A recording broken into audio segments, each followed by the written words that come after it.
Okay. Yes, we are live.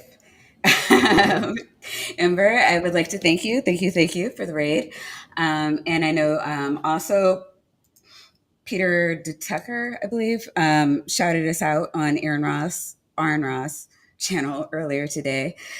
So Peter, at Gonna Go For It, want to shout you out and thank you again for being so generous, and as well as Ember, and as well as Beck, who I believe I saw in the chat earlier. So, but I also want to thank everybody. You guys are amazing. We are starting out the stream with I think even before Ember came in, we had like 15 or 16 people, and then we're already at 16 likes. So you guys are I, amazing. I We will love Bilbo you. your chat if I have to.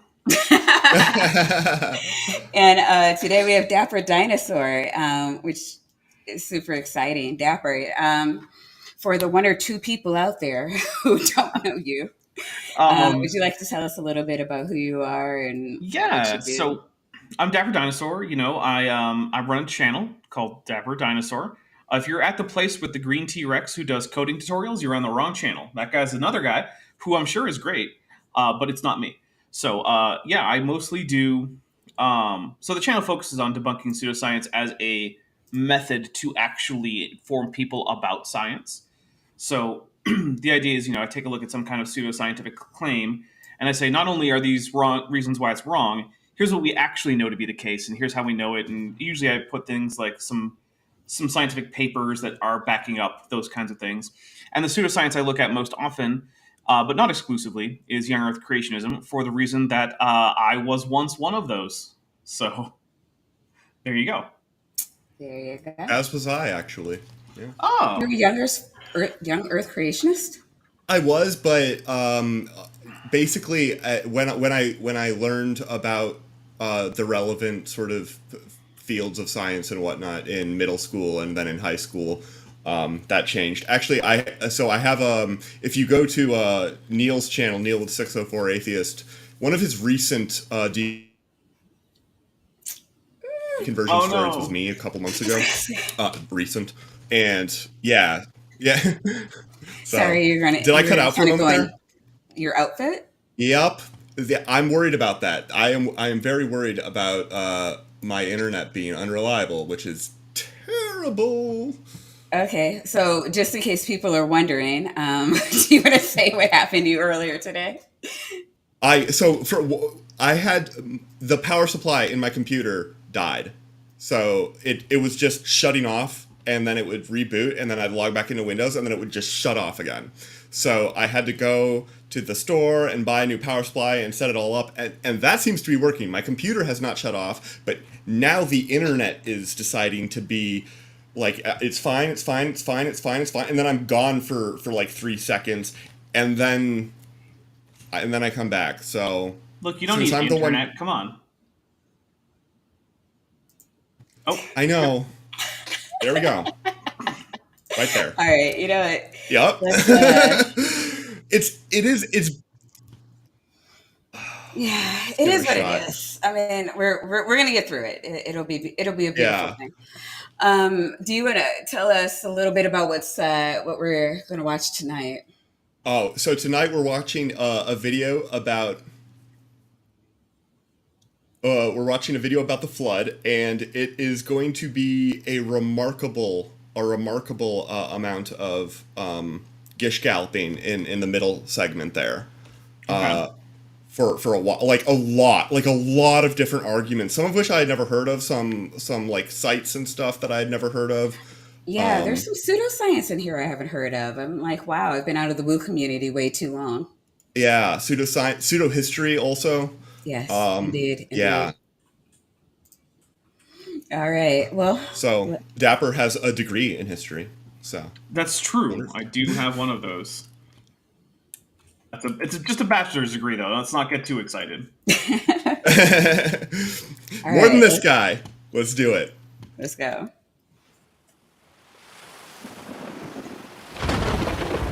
Dramatic. It's not just a myth. What do you think that I all sorry, I had this on high speed, and we don't want to do that. Well, while you're He talks really paused, fast. Yeah. I gotta say that is the laziest CGI ocean. Anyone can with like 4 clicks make a CGI ocean real up close. If you really want to impress me, pull that camera back and let me see a nice wide shot of the ocean, because that's a lot harder. Because then you have to worry about things like tiling and things like large scale differences in the ocean texture that you can see in reference photos and things like that. If you just capture a little tiny speck of the ocean, yeah, that's most 3D programs just have an ocean sim built in. But can you tile that over the course of a couple miles? That takes work. So I'm unimpressed right now with this little CGI ocean here. I'm just being an art snob. Okay, well, yeah, I mean, I gotta say, I thought this was probably the most impressive part of the whole video. So, well, let me be fair. The volumetrics are actually really good. So, like, he's got really good God rays and clouds. Those are great. It's just the water that's a little iffy. Yeah. Okay, I see what you're saying. Yeah. Yeah.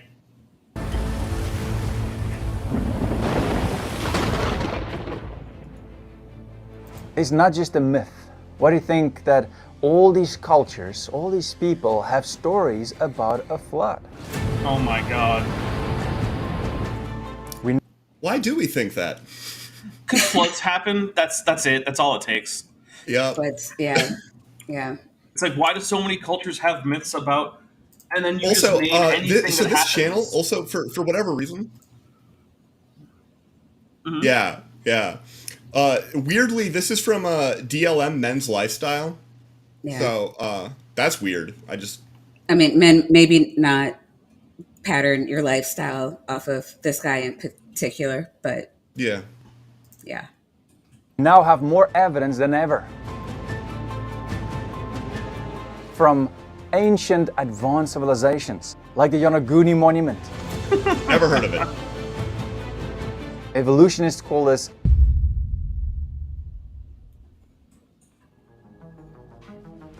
Evolutionists call it what? He just in the middle of a sentence. What? yeah, maybe that was probably like the most accurate that he's been that he's going to ever be on this stream. It's like evolutionists call it. I don't know. I have no idea what evolutionists think because I don't look into evolution, which is very clear throughout the rest of this video. Oh yeah, it's look. I haven't seen this video of his, Yep. but I've seen a few other videos of his, and it's very obvious that he has never actually bothered to figure out what actual scientists think about evolution or common ancestry or anything to do with that. So yeah. Yeah, very clear. 4,000 years ago, there was a flood. We now have more evidence than ever that proves that there was a flood more than 4,000 years ago. Than ever. We have archaeology that proves Well, that would be and we any have evidence. Basically, all the stories. Fair. And well, I mean, but the book though. Yeah, the book is the claim. In fact, I'm not even really confident that the book is the claim. I think it's also entirely possible that the authors of the book were actually not intending you to interpret their book as a claim of a literal flood. Now, they might have, right? Like, I don't know. I'm not a biblical author. I wasn't there. However, it's also very clear that the thing was written as sort of a polemic against the gods of Babylon and other ancient Near East gods, which, kind of indicates that the author probably didn't believe the stories that he was writing were literally true, or if he did, he thought that there was some kind of basic truth to the idea of a flood, but didn't really care about the details beyond making an effective polemic in favor of his god and against the gods of, his captors. Because let's remember, Genesis is not a text that was written by Moses. It was a text that was compiled during the Babylonian exile. It's really quite clear that it's compiled because there are several places where the same story is told 8 times. I mean, twice, but yeah. It's not as bad as the Quran with that one. Oh, I haven't read the Quran. The Quran will tell the same story over and over because it's not actually a book of narratives. It's actually a book of sermons. And so, if the story is relevant to the particular sermon being given, it'll just be retold with different details to fit the needs of that sermon, even if the details are mutually contradictory. Like, how many days did it take God to make the earth? 6, 7, or 8? I don't know. The Quran says all of them. Right. Yeah. Globe that proves it. You can also take some time just to look at some of the recent discoveries from ancient advanced civilizations, like the Yonaguni Monument. Non-ancient civilization. What is the Yonaguni? I had literally never heard of it before this. It's a volcanic formation, and it does have interesting sort of rightish angle breaks, but that's because of the actual lithography right there, right? As that particular rock cools, it tends to break in relatively close to 90-degree angles. And you can tell, I mean, look at it. Those stairs aren't even. Who's walking up those stairs? Plus, the stairs themselves are usually have like an elevation of like 3 or 4 feet. Is it stairs for giants with uneven leg size? Like, but even then, the stairs aren't regular, right? The stairs have different heights between them. They have different widths. If you were to try and even be a giant and walk on these, they would just be like a standing trip hazard. It would be like actually fatal. And I say this because historically, stairs have been a major cause of death because of being either uneven or too narrow. Like, that's a major thing. And this would just be a death trap. I mean, if unpredictable stairs were good enough for Hogwarts, then I think they're good enough for here. But at least in the movie, though, the Hogwarts stairs actually have an even rise and run. It's just that the direction that they go changes. So the Hogwarts stairs are actually safer than these, because at least they have a consistent rise and run. Because that's what you really need for safe stairs, right? You need the rise to be the same each time, and you need the run to be the same each time. Whereas these are just complete nonsense. Also, if this is supposed to be a building or something, where's the in point? Where do you go in? It's just a slab of stone that has some 90-degree angles. That's literally all that's going on here. And they're not actually 90-degree angles if you look at them. They're just close. Yeah. So this is not evidence of anything. And even if it were, it would be evidence of a city that is under the current water level, not of an ancient flood, because sea level changes and floods aren't the same thing. Indeed. The 70 rock paintings found along the Jinsha River in China. Also, I had never heard of that, or of this. Tiwanaku in South America. I've heard of Tiwanaku. Yeah. Oh, wait, I have heard of Tiwanaku, yeah. Tiwanaku is one of those things that people like to vastly exaggerate.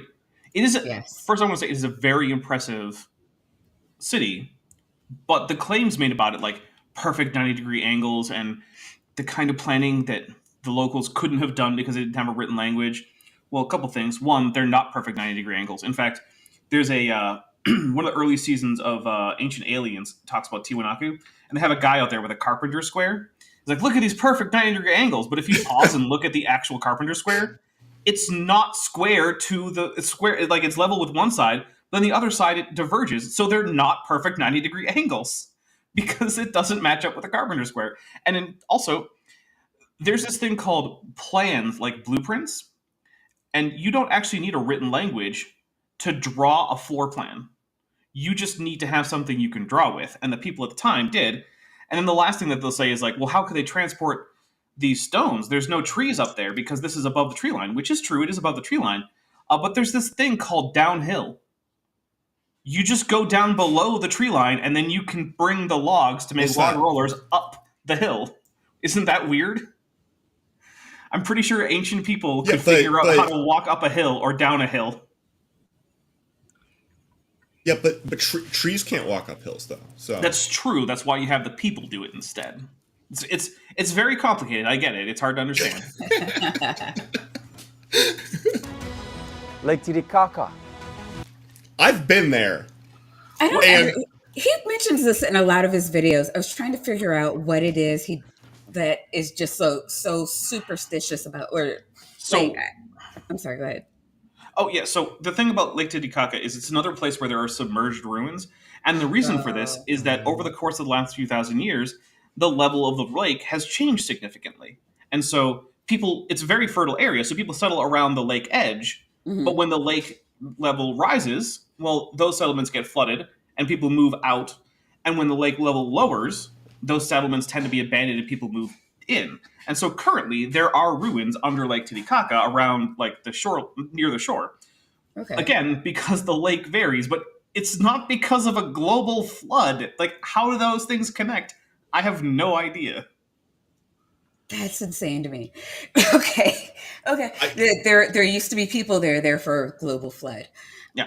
Sure. yeah. Thanks. Thank you. That sheds a lot of light on something. Well, at least now it's crisper. The Puma Punka ruins. I can't remember. Does he go into like detail about how any of these things further the Not argument? these. These are just evidence of the flood.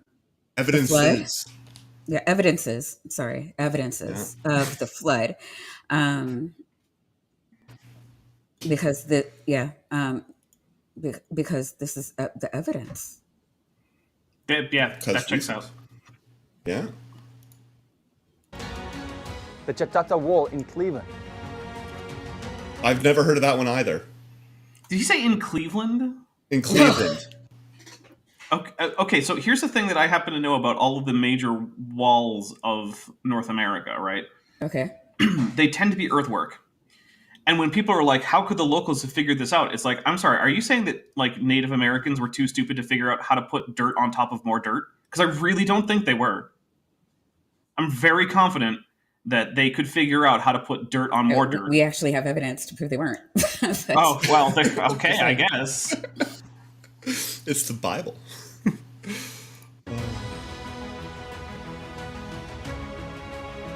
The Indus. Just the fact Rolling that there settlements are... of present-day India and Pakistan. Okay. Now you're just The naming ancient city of ruins. Uruk. And the story Yeah, of Gilgamesh. exactly. Like the story of Gilgamesh, at least, is like I see where that comes in. It connects you know? to a flood story, so yeah, I'll give him that. But like, the Indus Valley exists, and people have lived there for a long time. Therefore, Noah is true. Like, I think you might have skipped a few logical steps there, buddy. I don't know.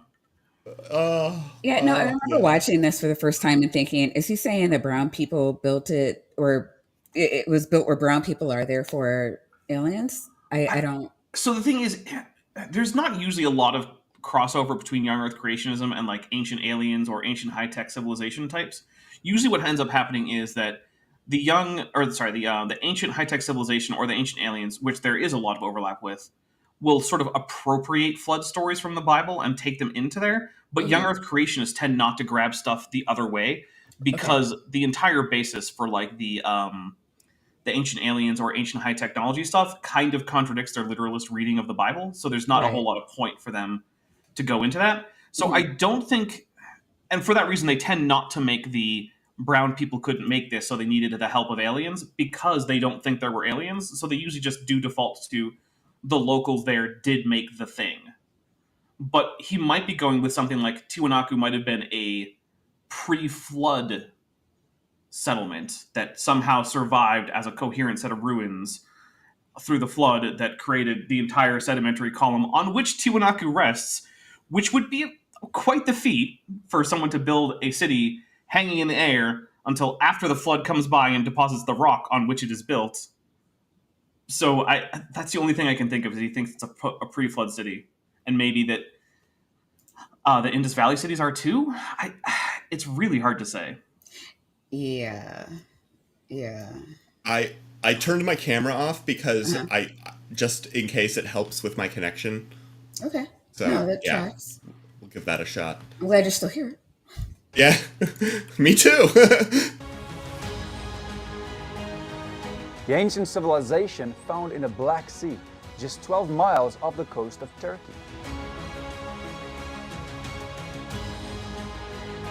Never heard of that one either. Found by Dr. Robert D. Ballard, the same man who found the Titanic. And then, Great. of course, there's Göbekli Tepe. So is and the who doesn't logic know that this one? is it because the Titanic was underwater, therefore, right? Well, no, he found the Titanic. Therefore, everything else he found is proof of the 6,000-year Earth. Yeah. Maybe? I don't know. It's more like the name dropping. You know, it's. I don't think we get a Nikola Tesla out of here, but we do. Yeah. I don't know, this guy found a thing that we all believe is credible. Therefore, he found this thing, which also makes this thing credible. I am saying this thing is proof of 6,000 year Earth. Therefore, see, God's connecting. Ta da! The Earth is young. Checkmate, atheist. in Turkey. I have heard of Göbekli Almost all of Tepe. these sites are older than 4,500 BC. And most of them are built in such a way that for us as humans, even today, it is impossible to replicate it. So most of them must have been built by the Nephilim. In the pre-flood world that we know, for or us some people know to as create any of the antediluvian things that we period, just saw. Is that the what he's world saying? Yeah, that's. I don't know why, because it's definitely not, except in the sense that, like, we might not be able to build it underwater, which, like, yeah, okay, fair, I guess.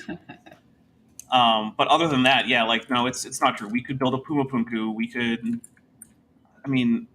build a Göbekli Tepe. Göbekli Tepe, actually, I mean, it's, by modern standards, even by ancient standards, like, if you look, like, a few centuries later, like, it's pretty crude stonework. It's impressive primarily because of its age, right? If it had not been made by pre-agrarian humans, it would be significant, but it wouldn't be the kind of, like, amazing, impressive thing that everyone talks about. It would just be another archaeological site. It's only because it's so old that it's really impressive. Like, the stonework is not at all something that needs some kind of crazy explanation, and we had to have antediluvian technology or something. Like, it just doesn't make any sense. Well, Graham Hancock, though. Yeah, that's a good point. I didn't think of Graham Hancock. You got me there. Yeah. Yeah. Yeah. So, world was checkmate. totally different. Checkmate dinosaurs. No, that is exactly how that works. There was a lot less water than we have now, and more land. Most I of the find that continents interesting. There was a lot less water than we have now, and more land. Yeah, it's a weird claim. It's at least that I actually like. I like that claim, though, because I feel like you need to make some claim like that to answer the where did it come from, where did it go? It came from somewhere else, and where did it go? Most of it's still here would be, I guess, the answer. But where did it come from? Where did it go? Cotton Eye Joe. I mean, He's got you there. fair. Yeah, take that. Most of the continents were connected, known as Pangea. So that is Only supercontinent. Only one. So first, yeah, actually, I think it's AIG who goes with, like, the pre-flood world is actually, like, Rodinia, which is, I mean, it's a take you can have. But also, like, to say that Pangea is the pre-flood world, it doesn't first give you any more land, it gives you the same amount of land, but it actually gets you less useful land, because Pangea was dominated by an inland desert, because it turns out when you stick that much land together, it's really hard for atmospheric moisture to make it to the interior of the continent, and so what ends up happening is you just get a vast inland desert. That is not exactly what I would think of as, like, a ideal pre-flood world or something. Like, that sounds actually pretty terrible. So Yeah. I would hope it's not Pangea, because that sounds like a really crap place to live. Yeah. why a lot of the evidence of these ancient civilizations was discovered underwater, just like the one that they found in the Black Sea. It used to be above water. When the flood came, it didn't just rain from above. Water burst through the earth's crust. Genesis 7 verse 10. Where? Do we have any locations where you think that particularly happened? Oh, I can guarantee you he's going to say the Mid-Atlantic Ridge. Okay. That's what they all say. And after 7 days, the waters of the flood came upon the earth. In the 600th year of Noah's life, in the second month, on the 17th day of the month, on that day, all the fountains of the great deep burst forth, and the windows of the heavens were opened, and rain fell upon the earth 40 days and 40 nights. I hope Moses doesn't give us a copyright strike for all this quoting. Well, I'm pretty sure that it's long enough ago that Moses' stuff is now under public domain, so I don't think we have to worry. Oh, well, that's good. Yeah.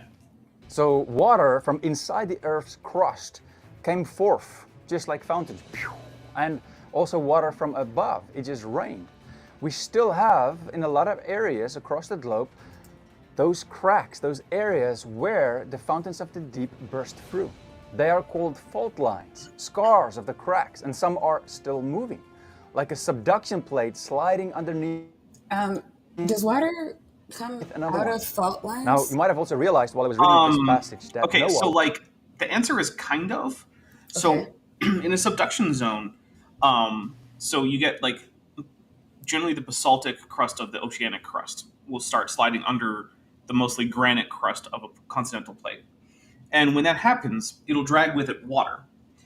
And what tends to happen is that the water then will, get superheated under the ground, and it actually starts to lower the melting point of the surrounding rocks, which is why you start to get a lot of volcanoes around there.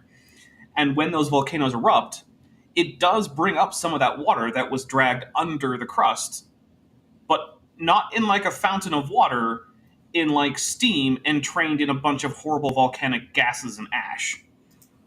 So not exactly the kind of thing that would cause a flood, more the kind of thing that would cause a horrible, catastrophic volcanic ash flow.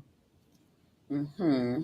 So fault lines are not evidence of the flood. Well, I mean, but is who what you're doesn't like a saying. horrible volcanic ash flow?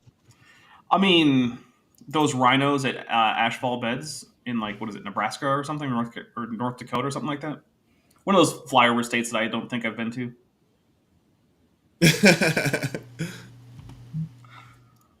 was 600 years old. Yeah, a lot of the people before the flood, they got old. Some over 900 years, but I'll cover that in the next video. Yeah, So do the you have a world before the citation flood- that isn't just the Bible? I don't think he understands that. The thing is, I'm gonna bet no. the thing is, like, look, if you want to say, oh, people back then lived that old, like, okay, that's an interesting claim. But if your evidence is just it says so in the Bible, and you're doing this as an attempt to help demonstrate the truth of the Bible, that doesn't help much. Yeah. That's not how you go about this. If you want to say the Bible is true because if you point to something inside the Bible, that's just a circular reasoning. Now, Right. we do know that there are things in the Bible that we can tell are true because of other outside evidence, and you might be able to use that to say, well, then things peripheral to that are more likely to be true. And in a Bayesian sense, yeah, that probably actually works as an argument. But the question is like, okay, but does that extend to like the ark? And the answer is, well, no, because we have things like, well, Egypt really existed, and like King Darius really existed, and various other biblical characters around those people probably exist. Like there was almost certainly a real King Josiah. King David is probably at least based on someone who really existed. But like that doesn't work for the flood because we don't have any actual evidence of that, unlike King Josiah. Yeah. But he says we have a lot of evidence for the flood. Well, I And then look forward he to him showed us presenting this it. handy slideshow of like things that we know exist. I mean, that is true. They were things that we do know exist. I mean, Fair enough. it's the highest bar I can think of. So. Yeah. It was different. People lived longer. After the flood, it was different. We have a lot more water now. There was definitely a flood, and we don't just read that from the Bible, but from other civilizations, not just 2 or 3, but almost from all of them. For example, the Sumerians have a flood story where the gods set out to destroy mankind. The sea god Enki informs Ziasutra, the ruler of Shuruppak, secretly about it to build a large boat. The flood came, and as it ends, Ziasutra honors the gods through sacrifice. Yeah, so the problem with that is that text and that story is way, way older than the biblical narrative. And so if you want to use this corroboration, it actually helps corroborate the Sumerian story and not the biblical story. Because if you want to say that one thing influenced the other, the thing that came first is the thing that has primacy. And so, unless we can find an older account that matches the Bible better than it matches, say, a later Sumerian or other Mesopotamian flood myth, that's not help for the Bible. And further, we got to remember once again that the Torah was compiled primarily as a polemic against the local gods of people like the Babylonians, right? Who were inheritors of this, ancient Akkadian and Sumerian mythology. And so, in that story, the gods basically decided to destroy mankind, mostly because people are noisy and like it was keeping the gods up at night. So, like, which seems a bit petty, if you will. Petty? Yeah. Yeah. Yeah. And so basically the idea is like, oh well, the god of the Hebrews, this people who are trying to hold together a cultural identity while in exile, he's a better god because his reason was that no, it wasn't that people were too loud. They were actually all horribly wicked.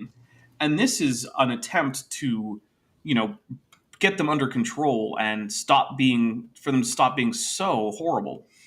And that is a better story. Now, from a modern standpoint, I'd still argue that, like, yeah, that doesn't help a whole lot because it still ends up being like the worst imaginable genocide ever against other people who are very, very likely to be completely innocent, like, tiny little babies.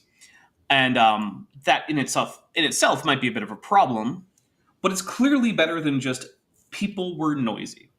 And so Yeah. the whole context of this is it is a story made up to be a polemic against the myth of another culture. I doubt it was supposed to be taken all that seriously as a literal historical account, because one of the things you can remember is the idea of writing history the way we do now, the way that modern historians do, it's a very recent idea.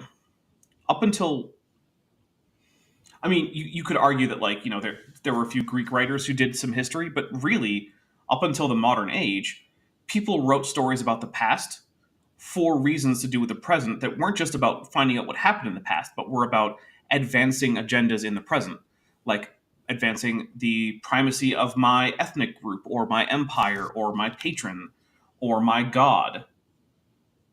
And so the idea of like, well, we're just going to write down exactly what happened, it just wasn't a thing. And if you want to assume, like biblical inerrancy and inspiration at the outset, that's fine. You can do that, and then you can take those stories seriously. But if you do that, you can't then use the stories as evidence because you've just assumed that they were, inspired and inerrant. And you can't, if that's just made as an assumption, an a priori assumption, if someone else chooses not to make that a priori assumption, you can't use it to convince them. That's not going to logically work. Well, not with that attitude, it's not. True. Yeah, no, and I love how he's giving all these, this civilization said there was a flood too. Therefore, El is the Most High God. Where are you going with this, buddy? But I mean, Yeah, I guess right. they cherry pick their own book. Why not other people's as well? The Epic of Gilgamesh was recorded on 12 stone tablets. The supreme god is determined to destroy humanity as it has grown too noisy. But the god Aya told Utnapishtim specific information to build a ship called Preserver of Life. Okay, I'm starting to feel like chat is targeting me, and it's not okay. Okay, we're not talking about magnetism tonight. Okay, yeah, I'm just. He did it and he survived the flood. He built it and brought all his relatives and all species of creatures on the ship as well. The Aztecs believed Titlacawn warned a man named Note and his wife Nina of a coming flood. Note and Nina hollowed out a cypress tree, and Titlacawn sealed them inside, telling them that they may only eat 1 ear of maize each. I mean, look, lots of cultures. How long were they inside the tree? I don't know. Was there oxygen? I mean, it was a flood, not like an exposure to space. So yeah, probably. But like, a lot of cultures have stories about trickster gods and shape-shifting people. Is that evidence of those things, or is it just evidence that people have certain themes that go through their heads, and that people who were exposed to floods probably believe in floods? Whereas if you go to other places where flooding either wasn't a problem or just didn't happen very much, like Egypt, the closest thing we can get to a flood myth in Egypt is the idea that a war god, or well, war goddess, was going to drown some enemies of the king in blood, but she was prevented from doing that. So it's a story about a flood that didn't even happen. It would have been local, and it was blood, not water. Egypt doesn't have a flood myth. Yeah. And if any place was going to maintain a flood myth, it should be a place that was really close to like where Noah landed, because apparently he landed in Turkey. Egypt's not that far. If we want to say that, Yeah. the flood myth is going to start to get changed the farther and farther from the epicenter you go, Egypt should be right there. It should be having a perfectly in line with everybody else flood myth in their area, and yet it doesn't. Yeah, which is funny because oh my gosh, we were just laughing about this, I think last night or so. And it was just like, it's, they're talking about this global flood that, Egypt just didn't even, like all their records, Egypt just never even noticed. And Asia, Yeah. just nobody ever even noticed. Yeah, well, We have all these, documents about how many pieces of granite were transported to the pyramids, but this flood, nah. so one other thing about Egypt is sometimes creationists will do this thing where they'll say, okay, well, we think that the mainstream Egyptological chronology is too expanded, and we would like to condense it because we think that there were some co-reigning pharaohs, which means that the year counts were doubled for those years and things like that. Which, to be fair, there is an argument to be made that sections of the standard Egyptology timeline should be compressed. That's not an unreasonable argument. I personally don't think that it's very persuasive, but I'm also not an Egyptologist, and so I'll leave it up to the Egyptologists to hash out. But the problem is that we also have pre-dynastic and prehistoric Egyptian settlements going back thousands of more years. And even if you want to say that the Egyptian timeline that is mainstream, that overlaps with the alleged dates of the flood, should be condensed, you still have the problem that there were still people living there continuously before your alleged flood, because you have to condense the Egyptian timeline way more than even young Earth creationists are comfortable with, because they have to get Abraham to Egypt in time for there to be an established dynasty for him to meet with a pharaoh of Egypt.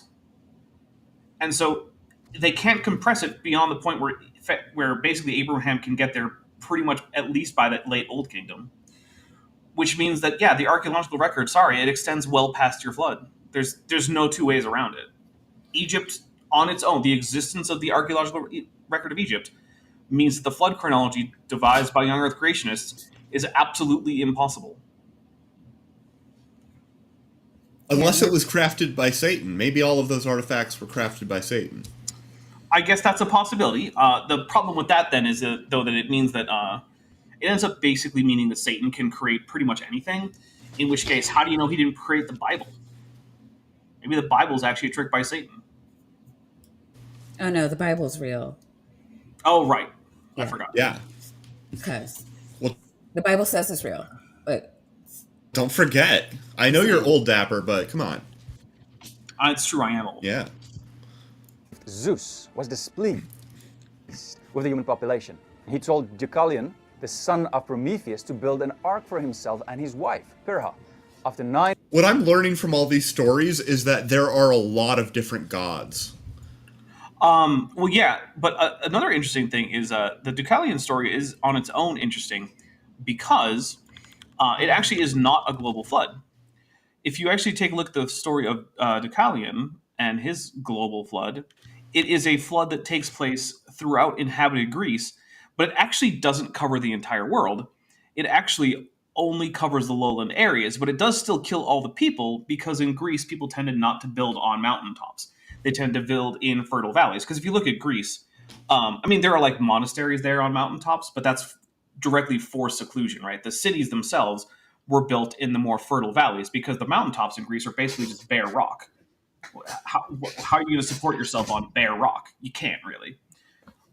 So yeah, it's not even a global flood. And then the other thing is, after Deucalion gets off of his ark there, Um, he finds like dragon fangs that he plants into the ground that then turn into new people to help populate the world, which does not sound a whole lot like the Noah's Flood story.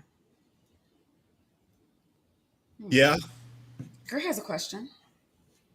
What's up? You know what? Gur's question is an attack on reason and sensibility and magnetism is hard, okay? It's hard. You know what?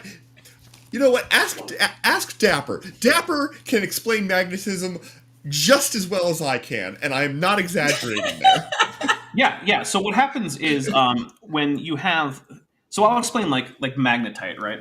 Because it's one of the simple ideas. So when certain like ferrous rock cools, what happens is that the iron holds on to extra bits of gravity that then break off and attach to the iron, and then the magnet is because of the extra gravity attached to the iron. There you go. All right. Yeah. 100%. That's more than 9 we've days of gotten out of flooding any the world. doctors on the show. Just You know saying. what?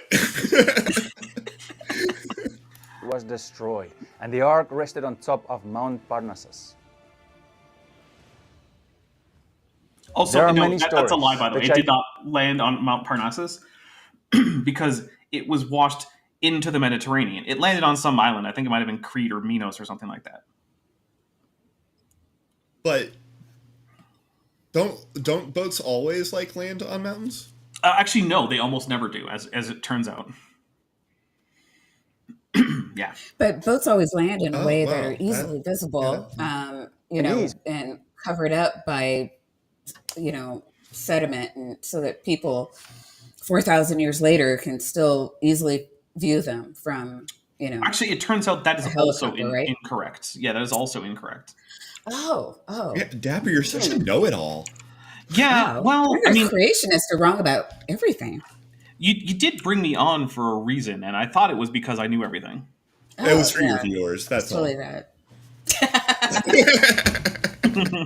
No, this is the first time we've crossed 50, so I do appreciate Dapper's viewers Oh, coming is out it? in Awesome. support. It may be the first time we've crossed 40. No, we've crossed 40 on our own. Okay. I didn't know and that. I say on our own, like Ember didn't have anything to do with that. Well, that's fair. But no, this is the first time we've crossed 50. So Well, congrats, Dapper's that's awesome. viewers are definitely out in support. And we want to thank you all for coming. Woo. Yup. For example, they do not just have one story, but many. Here's one of them. During the reign of Emperor Yao, the Yellow River valleys flooded entirely across the land. Yao's son Un the Great used Okay, the enchanted stone. listen to what he said, which would though. one day The Yellow River Valley flooded.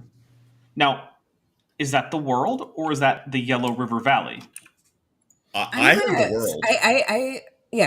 I read a book written by God that Okay. said it was definitely the world. Did he talk about the Yellow River Valley flood? They just have to interpret Yellow River Valley in the correct light. Oh, Yeah. so the point I'm trying to make is just like the Deucalion flood, right? This is another example where this is a local flood that devastates all of the people, because you got to remember that the Yellow and the Yangtze rivers are where Chinese civilization kind of gets going. So if at the point where your entire civilization is in the Yellow River Valley, and you're really sort of the only civilization you know about or that you care about, if that floods catastrophically, killing everyone in the valley, that's as good as a worldwide flood for you.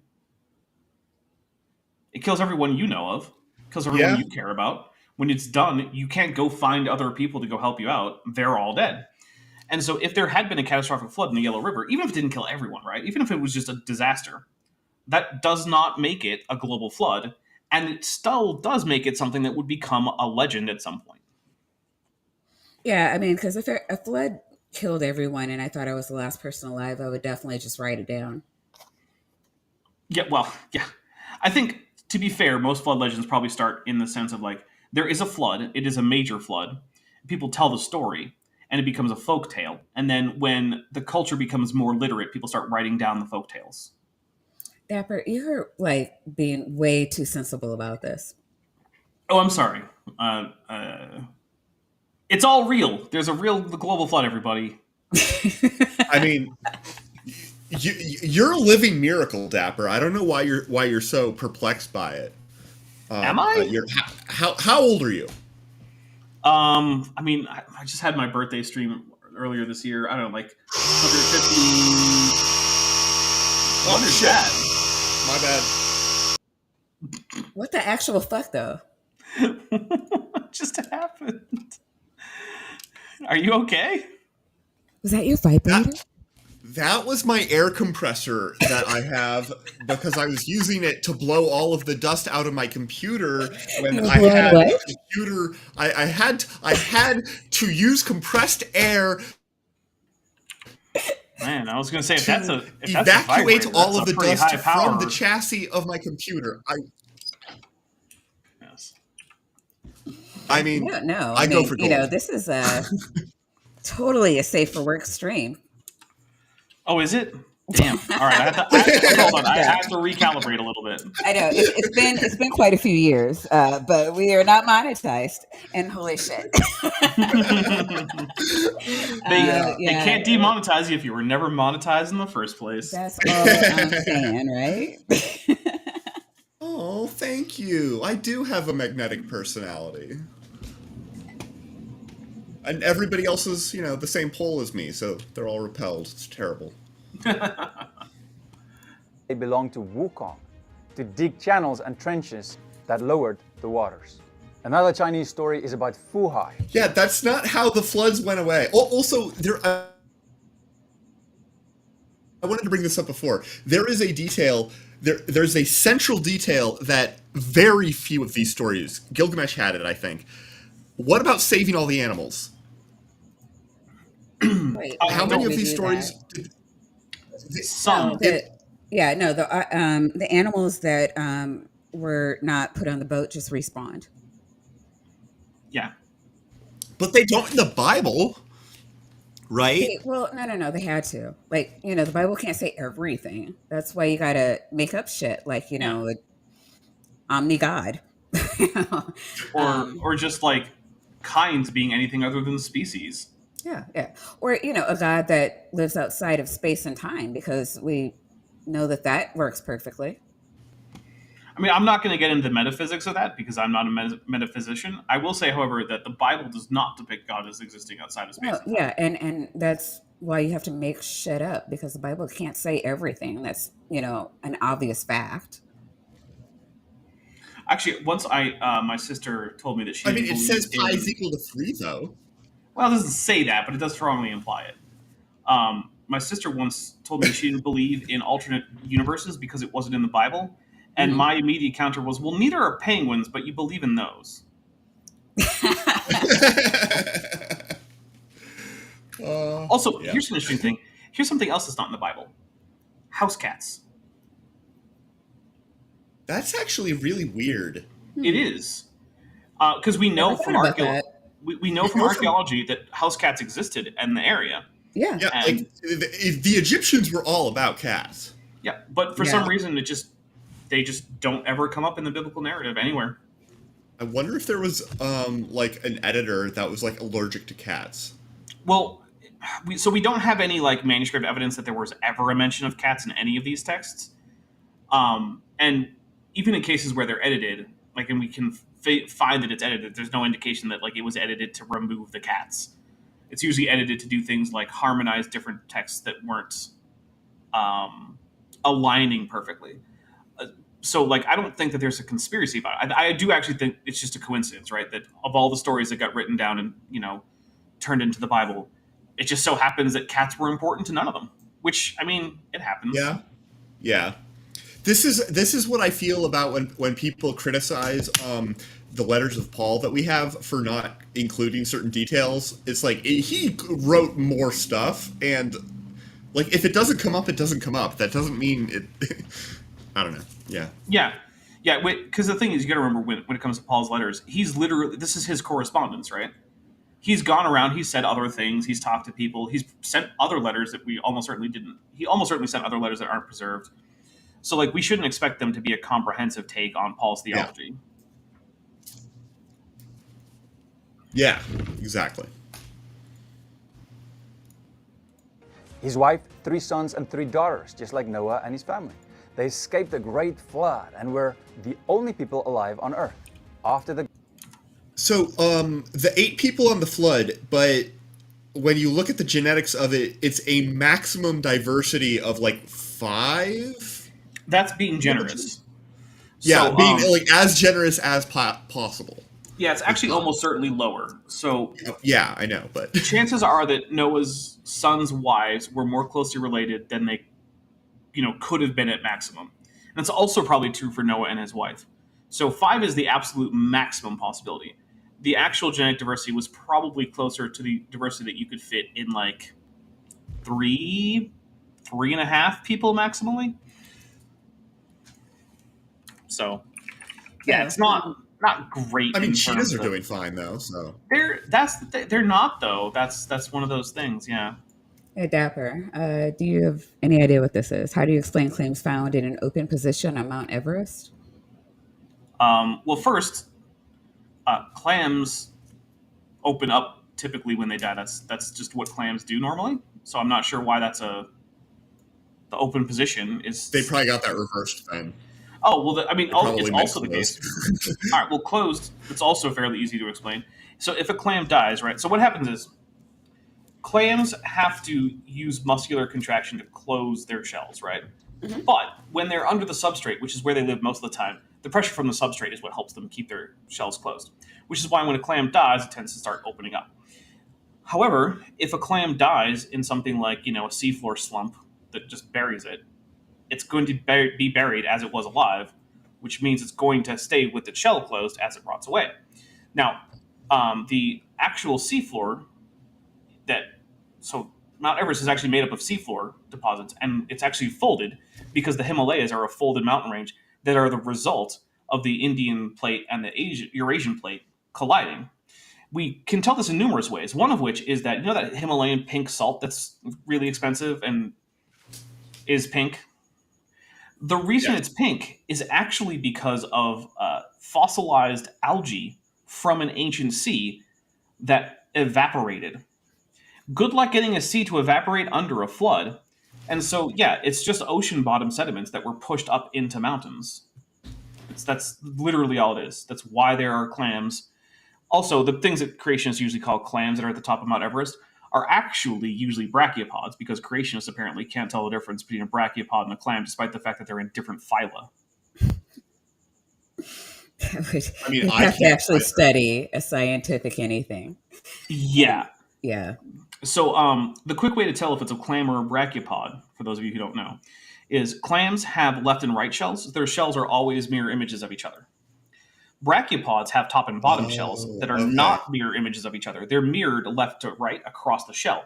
Whereas clam shells do not actually have to be mirrored across the single side of the shell because they're left and right. So they can actually have a top to bottom difference because they have different planes of symmetry. Because again, they're different phyla.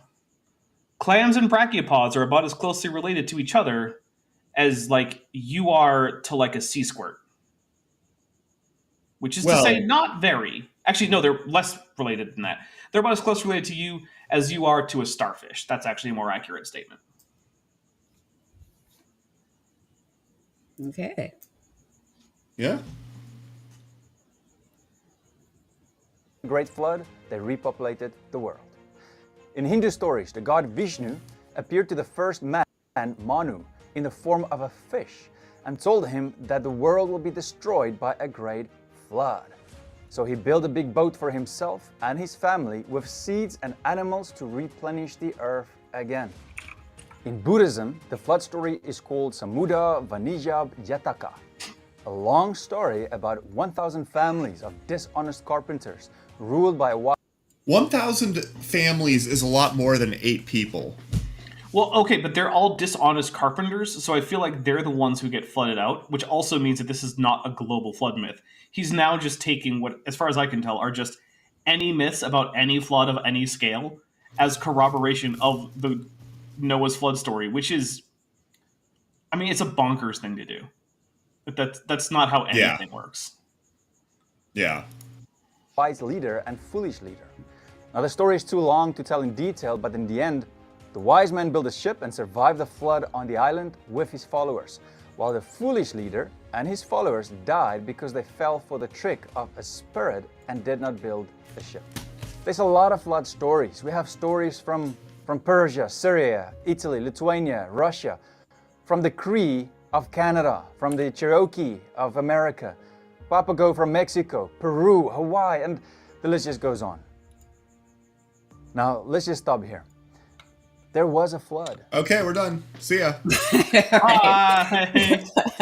So, Dapper, who are you? Where are you? Just kidding. It's not just a myth. One No, just thing stop that- here. There was a flood. Period. Yeah. That's got some really big trust me bro energy right there. Oh, this whole video is trust me bro energy, right? Oh my God. Oh yeah. All these cultures, all these people have stories about a flood. It's because it really happened. Some of the stories changed over time, and that is what will happen if you continue to tell a story. But these civilizations lived far away from each other, thousands of miles, and at different time periods, and yet they tell the same story. We cannot deny these stories, especially when we have so much geological evidence as well. It is our Such as- human story. I would love for someone to at some point give me some geological evidence for a global flood. Just a little bit, right? Because here's the actual thing. Here's what's actually happening. There's literal, and I mean this very, very literally, I don't mean this figuratively, there are literal mountains of evidence precluding a global flood as described in the Bible. And when I say that, I mean there are actual physical mountains that could not exist if the flood story were true. One of my favorite examples is El Capitan in Texas. I have to say in Texas because there's more than one mountain called El Capitan, which is an entire mountain, hundreds of feet tall, made primarily of coral, in the middle of what should be flood deposits. You can't get coral to just grow under flood water in the first place, never mind reach actual mountain size. It doesn't work. What's the like minimum amount of time it would take for that mountain to accumulate as coral? So I don't have the maximum known coral growth rate off the top of my head, but it's millimeters per annum. So I mean, we'll go.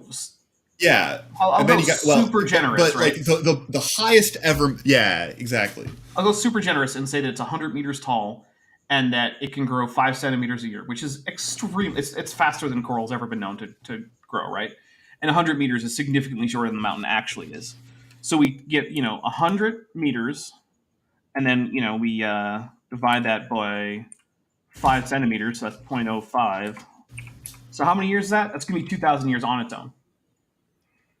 And that's with me being way more generous than I should be by creating or giving a coral growth rate that's way higher than anyone has ever recorded, and a height of the mountain that's actually much, much shorter than it actually is. And still, we have like minimum 2,000 when I'm being absurdly nice. I'm probably being more than one order of magnitude nice to creationists.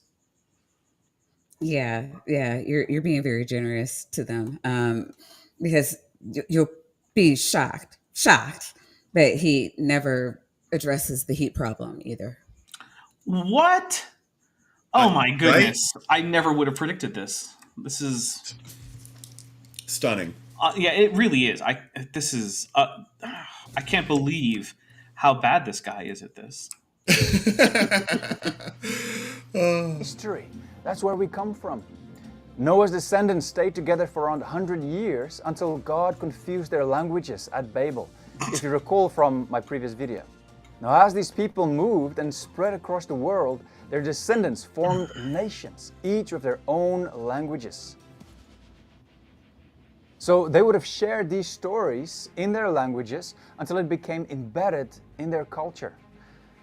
There are some people who don't want you to believe that there was a flood, and I honestly don't actually advanced care ancient that much civilizations if you before the believe. flood, because they don't want you to believe that the Bible. So here's the thing. I don't care that much about that belief per se. The reason I do stuff like counter pseudoscience, of which this is an example, is primarily because it leads to more destructive nonsense beliefs, like QAnon beliefs, Yeah. or like that some random pizza parlor is hiding in its basement that doesn't even exist because the building doesn't have a basement, like a child trafficking ring for vampires, or the belief Or that that getting Bill a Gates. Yeah. yeah, or that Bill Bill Gates Gates is is putting chips in vaccines. yeah, despite the fact that no currently existing, even just like single microchip could fit through the end of a needle in a hypodermic needle. Forget about that. That's unimportant apparently. But like yeah, like that's the kind of thing that it leads to. And I am not very well equipped to directly contradict QAnon stuff, right? Because I don't know all the ins and outs of that, and quite frankly, I can't imagine how torturous it would be for me to try to learn them. So my little effort to push back against the tides of ignorance does in fact focus on things like the flood. And do I want you to not believe in the flood? In that sense, yes, because I don't want you to believe things that are obviously false. But other than that, though, like ultimately the flood itself, whatever, I don't really care that much. If there were actually good evidence for the flood, I would believe it. I mean, I've said it. I would rather young Earth creationism be true. That would lead to all sorts of nice things, like, hey, I have a great way to figure out what happens after death and how to make sure it's fine for me. Yeah. That sounds nice. It would be really nice if I could just have that knowledge, and then I could just have absolutely no worry about things like my own mortality. Well, I Yeah. mean, and also it's just absurd that,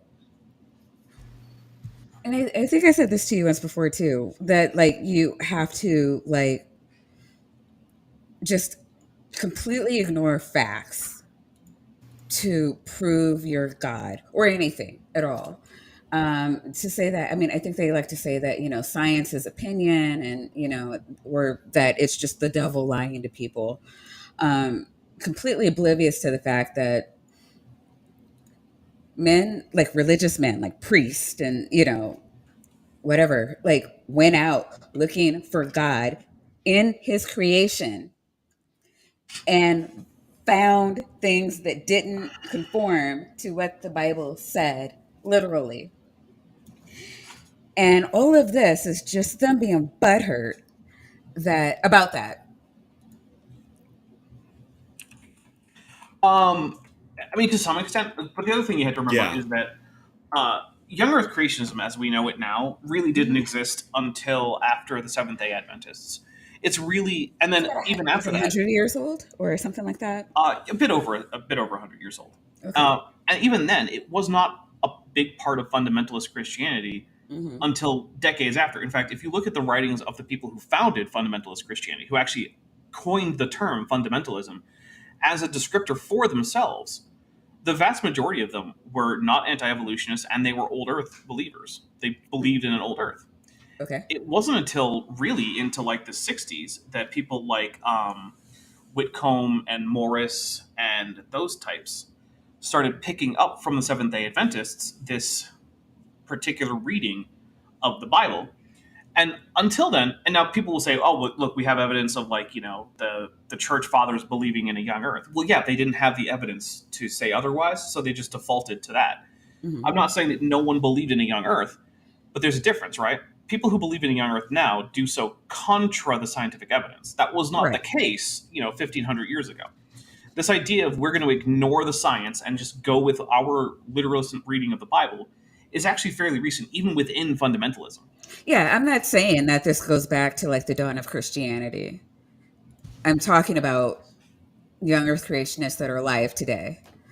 The like all of them, and it's just fascinating to me that they're like making up all the. I mean, again, they don't look for anything that's not in the Bible, so I don't expect them to understand any of the stuff that we're talking about right now. But it's just really is fascinating to me that despite any evidence to the contrary of what their pastors are telling them, and again, there's no evidence of young Earth creationism. It's just somebody decided that this is the amount of years that makes sense given the historicity of the ages that aren't even present when you go over the generations and, the begets and all that stuff, or begats. And, it's like, well, I've decided that this makes sense, that, if you do all the math here, it's 6,000 years. And and there's not even, I mean, I don't even understand the evidence for that. Like, I've tried to look into it, and I'm just like, I'm not convinced. And maybe that's a flaw on my part. Maybe there's math that proves that the Bible says the earth is 6,000 years. I don't see it, but even if it did, It it is a reasonable number to come through and I to say come it's to. unreasonable. I just said it's Yeah. not founded. It's not like, when you go through all the begets, there's no ages tied to the people. You have to assume. Yeah, there's a lot of assumption making. So Is what I'm there saying. are ages in some of the genealogies. Like the Some, genealogies sure. in Genesis do have some ages tied to Some, them. So some. yeah. You Yeah. can't get from Adam to Jesus with No, you ages. can't get from Adam to Jesus with ages. You can get from Adam to Noah, but you can't get from Adam to Jesus. So, yeah. Is true and evolution is wrong. The fact that advanced civilizations existed more than 4,500 years ago, it goes directly against their whole theory, their ideology. So they try to ridicule Actually, no, anyone that who doesn't. goes So nothing about evolution says at what technological level humans should be at some arbitrary point in their history, after the point that they get to like modern human cognition and morphology, right? There's no like, oh, if we believe that the Earth is, this old, and we'll do like that's just not a thing. Um, but the reason that ancient lost high technology and whatever isn't considered valid is because there's just no evidence of it. It comes from this sort of cognitive bias that happens in archaeology and history, where we think that sometimes it's called ultra diffusionism. It's this idea that basically all of the knowledge of the world has to have come from a source. And to some extent, it kind of makes sense, right? We see throughout history and throughout archaeology people trading, interacting, and thereby spreading ideas and technologies. That is a thing. But we also know with very high confidence that people can make independent discoveries. For instance, we know that writing was invented multiple times. Not a lot of times, to be fair, it only happened a handful of times, but it did happen more than once in places that were probably not in direct contact with each other. For instance, writing almost certainly happened on Rapa Nui or Easter Island, to give it that name. It happened in Mesoamerica, and it happened at least once in like North Africa and Eurasia and the Middle East. Now, it probably happened more than once there, but we can't be as sure about that because there was closer contact there. So we know that at the minimum it happened 3 times. It's probably more like 5 or 6 times. And so the only evidence of this ancient high technology, ancient advanced civilizations that's given is, well, look, there were a lot of people doing cool stuff in the past in different parts of the world. To which the answer is just like, yeah, that's because people are smart. That's all it takes. People are smart. They don't all have to be smart because there was the original smart guy who taught all of them all of the things they know. That's not how people work.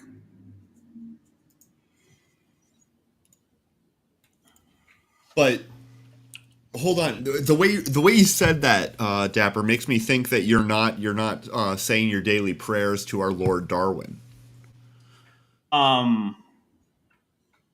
Neither confirm nor deny the status of my prayers to our Lord and Savior Darwin.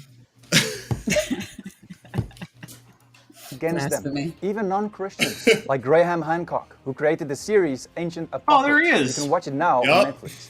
People like Graham have found so much evidence of pre-flood civilizations that you cannot deny it. But you will rarely see it on TV or news controlled by the people. It's who literally want on you to Netflix, believe my it. guy. What are you talking about? He has an entire Netflix docu-series that was greenlit because his frickin' son works as an executive in Netflix. How much more public could you make it? Ancient Aliens is one of the biggest hit shows on the History Channel. I mean, it's complete nonsense. But the idea that this is all being hidden from you, no, the nonsense pseudoscience is being trumpeted loud, wide and far Yeah. because it gets eyeballs on screen. This is Yeah. this is like that time that one creationist seemed to imply that zoos were hiding giraffes because they disproved evolution, and there was a satanic conspiracy to hide giraffes and lorises and beetles because they all disprove evolution. It's like, I'm sorry, I've been to a zoo. All of these creatures are just right there. I've watched a giraffe give birth at a zoo. That's cool, but also kind of weird. Yeah. Evolution. So, what other evidence do we have if there really was a flood? Other. Well, I'm sorry. It's just, I love it. What other evidence do we have? Well, look, like Ken Hovind says, it's from the seabed. Any would be nice as a good start. It would be. It'd be fantastic. Yeah. To the mountaintops. You can see it everywhere you drive. If you drive, I don't. So we interrupted his last sentence, but I'm not going to go back. I don't know what I'm supposed to see here that is supposed to make It's a me boat. think. It's a boat. It's a it goddamn though? boat. Is that what he's going for? Is it that there's a boat right there in the foreground? It's an ark, to be specific. Oh my goodness. Is it Exact here? Because dimensions of the one in the Bible. Therefore, Bible be true. I wish I could say that that's dumb and wrong, and that you're just making that up. I'm pretty sure that's where they're going with it, though. Yeah. Yeah. Let's find out. You agreed to this, Dapper. I know. I know. Let us all funny thing drink is, Chad, before the Chad, play the button funny thing resumes. is, we have not gotten to the part that's really going to bother him. Yeah. Oh, no. It gets better. We're about to get into the stuff that really is going to cook your goose. in your car, or when you fly a plane, by just looking at the physical features of the Earth. Everywhere you go, that shows us that there was a huge flood that covered the Earth. So, if there was a flood, you would expect many dead things, right? Fossils of plants, animals, and humans that died quickly, right? Yeah. Well, that is exactly what we found. Everywhere you look, there are layers of... Oh my god. Okay, here's... I'm sorry, please go. Okay, so as a fun exercise, you can actually look up in like geology sources enough information to tell you about how much organic limestone is on Earth, using very conservative estimates for getting a low number. And what you find is that if all the organic limestone represented organisms that were alive during the course of 1 year, you would need like 8 Earths to fit them all. And that's if they covered the entire surface of the Earth. Yep.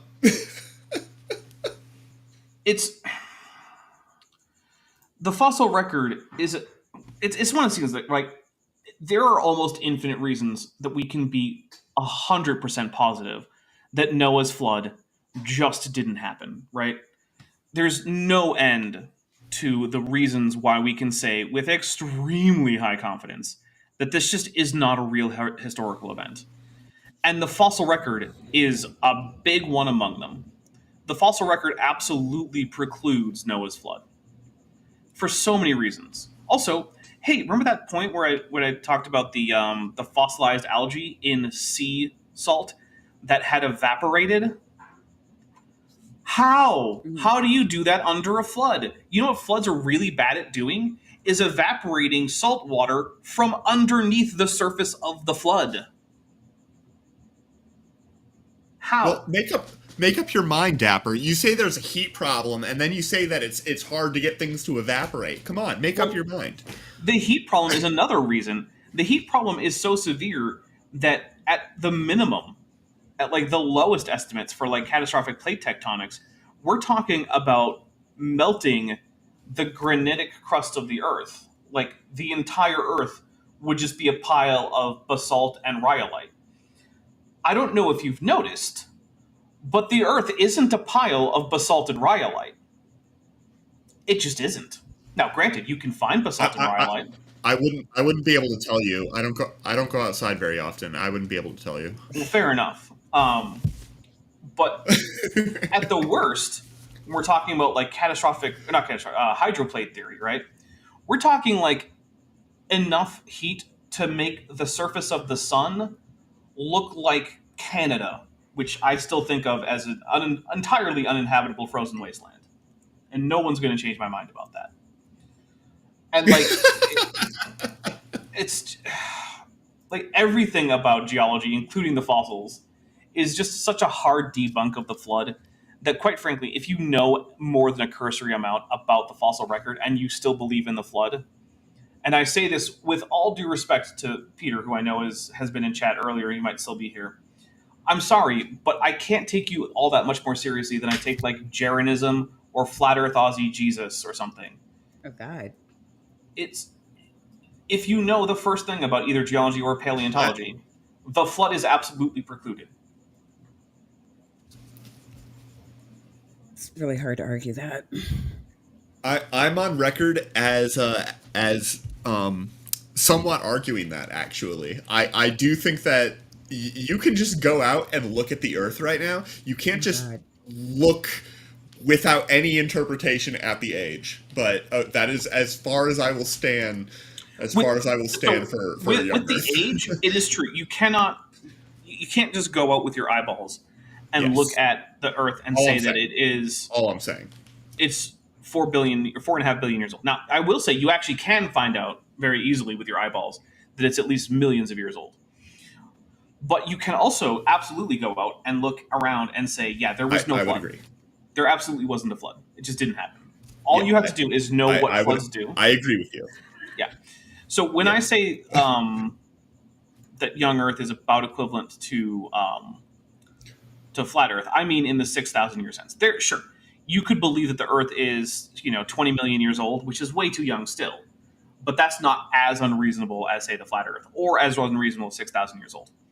Right, 6,000 years old is as reasonable as me estimating that the moon is actually so close to the Earth that it's inside the surface of the Earth entirely. That's the level of error that we're talking about here. Yup. Flat Earth or young Earthers are off by a factor normally of about 750,000. Yup. Okay, Yeah. What we gotta get to the part that's You might want to put this on 1.25. really gonna you're gonna enjoy this. Okay. You're not. It doesn't sound like laid it. down by water. In these sedimentary layers, we found billions of dead things, fossils from animals and plants that were buried very quickly and not over decades or millions of years. So, is there any evidence of these fossils that shows us that they died very quickly? Apart from just in the layers that they were buried, in the sedimentary layers. Yes, like this fish we found eating another fish, not having enough time to swallow it. And the tons of mudslides and sediments buried it instantly. It's like he's never heard of They choking. also found Like, hey, if you die from choking, and this is not exactly what happened to this fish, so we'll get into that in a second. But let's say you died from choking. Would you die with food in your throat? Yeah, that's what choking is. Now, what's actually happening here is that, so these are two teleost fish. And one of the things about teleost fish is that their dorsal fins are spiny. Now, you might know this if you've ever gone fishing and cut yourself on the dorsal fin of a fish, which I have. Very unpleasant. They're very sharp. If a fish bites another fish that's too big, those spines can actually lodge into its mouth, making it impossible for the larger fish to either swallow or expel the fish, which is going to be fatal. Which means that the fish will die with another fish in its mouth. Now, depending on the conditions in whatever lagoon or lake or whatever it dies in, if the conditions are conducive to fossil formation, then that fish, which died with another fish stuck in its mouth, may well be fossilized with the fish still in its mouth. This is not a fish that died because it was about to eat a meal and then suddenly, bam, it got covered in hundreds of tons of sediment. In fact, one of the things that you can actually check here, you can actually see it right here, right? This is a very fine grained sediment. You can just tell by looking at the picture. The finer grain the sediment is, while having a consistent grain size, that generally leads to the lower energy the depositional environment is. We can tell the level of energy in this depositional environment. It's extremely low. That's why we have such exquisite preservation, which means that it couldn't have been buried all at once in one gigantic, flood. Everything about this fossil is again counter evidence to the young Earth creationist narrative of how this flood came to be. It's physically impossible for this to be the way that young Earth creationists say that it is. And if they want to disagree with me, all they have to do is do the goddamn sedimentation experiments. Real scientists have done them. Why haven't you? Just get a frickin' tank. Get a big ass tank made of like plexiglass. You can make it yourself. It's not that expensive. You have millions of dollars to build a boat-shaped building with Noah's biblically accurate industrial HVAC attached. Why can't you get a sediment tank? And the answer is, of course, because it would show that they're wrong. Yep. That's all I got on this one. Are you trying to say that they're dishonest? Yes. The better informed a young Earth creationist is, the more dishonest they have to be in order to maintain being a young Earth creationist. Fair. Or they just have to make up indefinite miracles, right? You can be honest and just say, well, if miracles are on the table, right? Yeah, and that pesky heat problem. That's the thing. Right? Is I am way more like okay with the creationists that say, yeah, I don't have an answer for that. It might have been a miracle. It could be a miracle. I don't know. It's like just do it with everything. Like it's easier. I don't know. The thing is that the whole reason. Sorry, hold on. Let me just say one more thing. It's the position that science properly done does support the 6,000-year Earth. That's the position that I find so just absurd. Well, the thing about it is that the reason that it's a popular position is because people know that rhetorically science is a powerful thing, because science produces results. We know science works, right? So if you can get science behind your otherwise unscientific beliefs, that bolsters those beliefs very strongly. And the other thing is, you got to remember that, creationism is not something that's outward facing in, evangelical circles. It is inward facing. Creation apologetics is not there to convert people, because people even pretending to have been atheists who then became Christians because they were first convinced of the evidence of young Earth creationism, even pretending that, are thin on the ground. And the people who actually then claim it usually then go on to show that they don't understand evolution in the first place, which means they were probably not ever convinced of evolution for good reasons either, and probably were convinced of creation for bad reasons because they didn't know good reasons for evolution in the first place. And I don't say this in sort of like, you were never a real evolutionist. Look, find me one. Find me the creationist who can accurately describe evolution in a way that scientists involved in the relevant fields of study would say, yes, you have accurately described the model that I follow in my scientific research. And then show me evidence that this person accepted that before becoming a Christian, and then was convinced by the evidence also before becoming a Christian. I've yet to see anyone be able to do that. I would love to know who it is, because quite frankly, I would love to talk to that person. That would be a fascinating conversation, because, how would be my question. Good luck finding that person. Thanks. All right, continue, please. Saw, busy giving birth to a baby, and suddenly they were covered in mud, buried, and became fossils. How long does it take certain animals to give birth? Hey, Maya. Millions of years. Yeah. You might know this. You have kids, right? Indeed, 2 of them. And you carried these, right? Yeah, 9 months. 9 whole months. Now, your doctor's probably impressed on you the fact that there are, in fact, risks to pregnancy, right?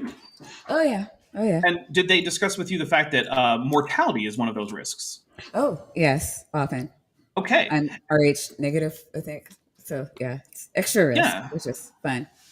And so I'm going to go out on a limb and say that they probably were like, hey, this has been a fairly common cause of death throughout history is, mortality associated with pregnancy and childbirth. Yeah, yeah. Yeah. So just like before, things die during childbirth. And here's another Oh, thing. yeah. Now your doctors probably did not discuss this with you, which is a phenomenon called coffin birth. Oh, I've heard of that. No, my doctor did not bring that up. Yeah.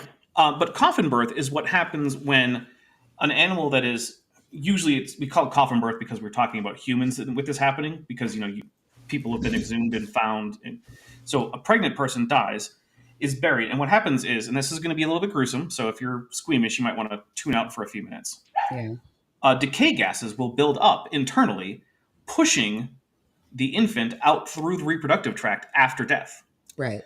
So we don't actually even know that this animal died in childbirth. It could very well be that it died in the late stage of pregnancy, and then decay gases actually expelled the fetus through the reproductive tract. Now, it would have had to be very late in the pregnancy, right? Because everything was already arranged so that it could easily come out. Exactly. But still, that is a thing that can happen. Yes. And so we don't even know that this animal died in childbirth. But even if it did, dying in childbirth is a thing that happens. Yes. It's actually very common. Yeah. But not during the flood, apparently, because miracle. Yeah, during the flood, nothing died because of pregnancy or childbirth complications. Just not a thing. No, no. This was clearly evidence of a very quick worldwide flood because, It's the only explanation. Exactly.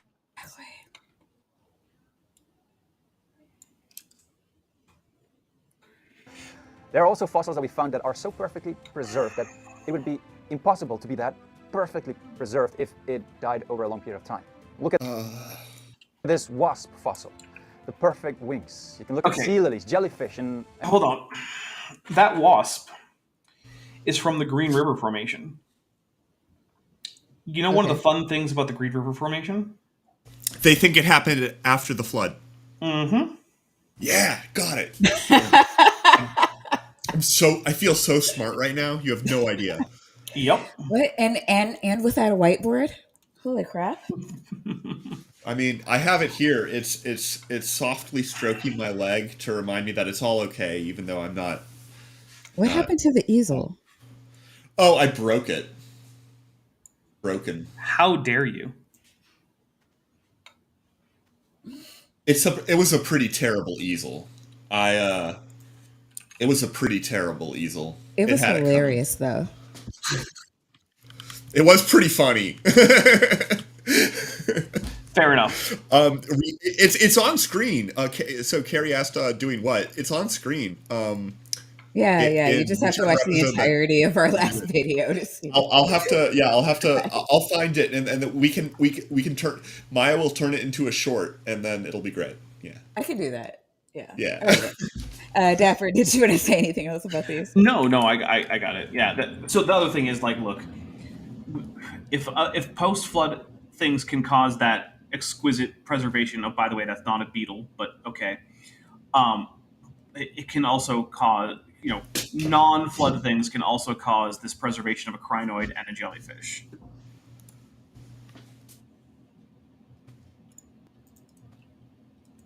Fair. And many other fossils. If fossils came from millions of years, and if they evolved over those millions of years, we should have found evidence of the transition fossils, where they transitioned from one type of creature to another. I mean, the whole Earth should be full of them. We don't find any.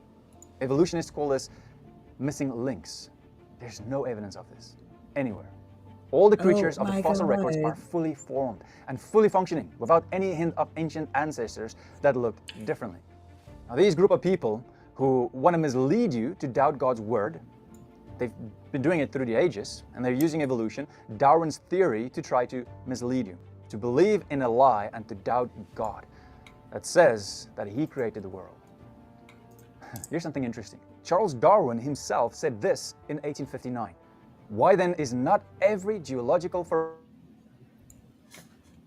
information, and every stratum full of such intermediate links. Geology assuredly does not reveal such finely graduated organic chain, I wish I could yodel. meaning animals who evolved over time. There's no evidence of it. And this, perhaps, is the most obvious. I would yodel underneath the slideshow that we have. Yeah, where is Vishanti when you need her? I know. Right? Well, okay, to be fair, And she's serious like in bed nursing a sinus infection. So, Okay, that is fair. yeah. And you did Right. mention that yesterday. And Dapper was. I'm sorry, let us all face CERN and pray to our holy god, Darwin, for Vishanti's quick and speedy recovery. Yeah. But Oh, and Dapper, what is this that is on your screen at the moment? Oh, this is a slideshow of transitional fossils that I put together, not on the basis of the only transitional fossils that exist, but just the ones for which I could get good pictures of. Yeah.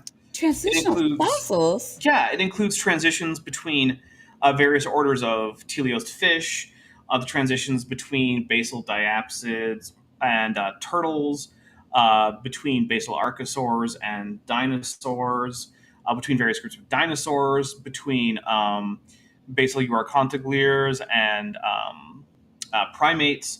It includes transitions between basal Miocene apes and humans, different transitions between both or within both Paracedactyla and Artiodactyla, transitions between basal Artiodactyls and whales, basal Afrotheres and Sirenians, basal Arctoideans and pinnipeds, just to name a few things. Oh, also other bit more basal lizards, or I suppose toxicopherans and serpents, transitions between various groups of cephalopod mollusks, different groups within Hymenoptera, different groups within Conodonta. Just chondrichthyan transitional fossils between like rays and skates and sharks and whatnot. Transitions between basal stegocephalian fish and tetrapods. Between basal like lissamphibians and actual frogs. It's got a transitional fossil in there for that. Yeah, lots of great stuff. Wow. But I heard that transitional fossils aren't a thing, that evolutionists make it up. Yeah, that's what we call in the business a lie. Oh.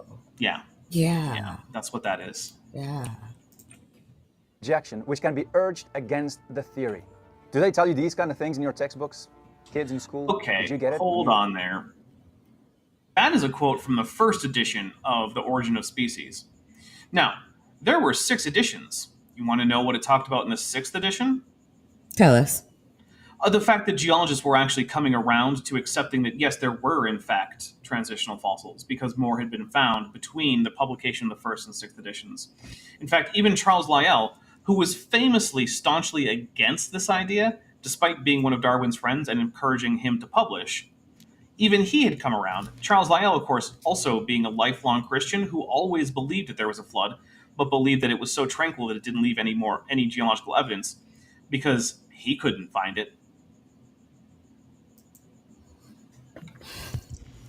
Fine. Yup. Grew up in school? Of course not. They won't tell you these things.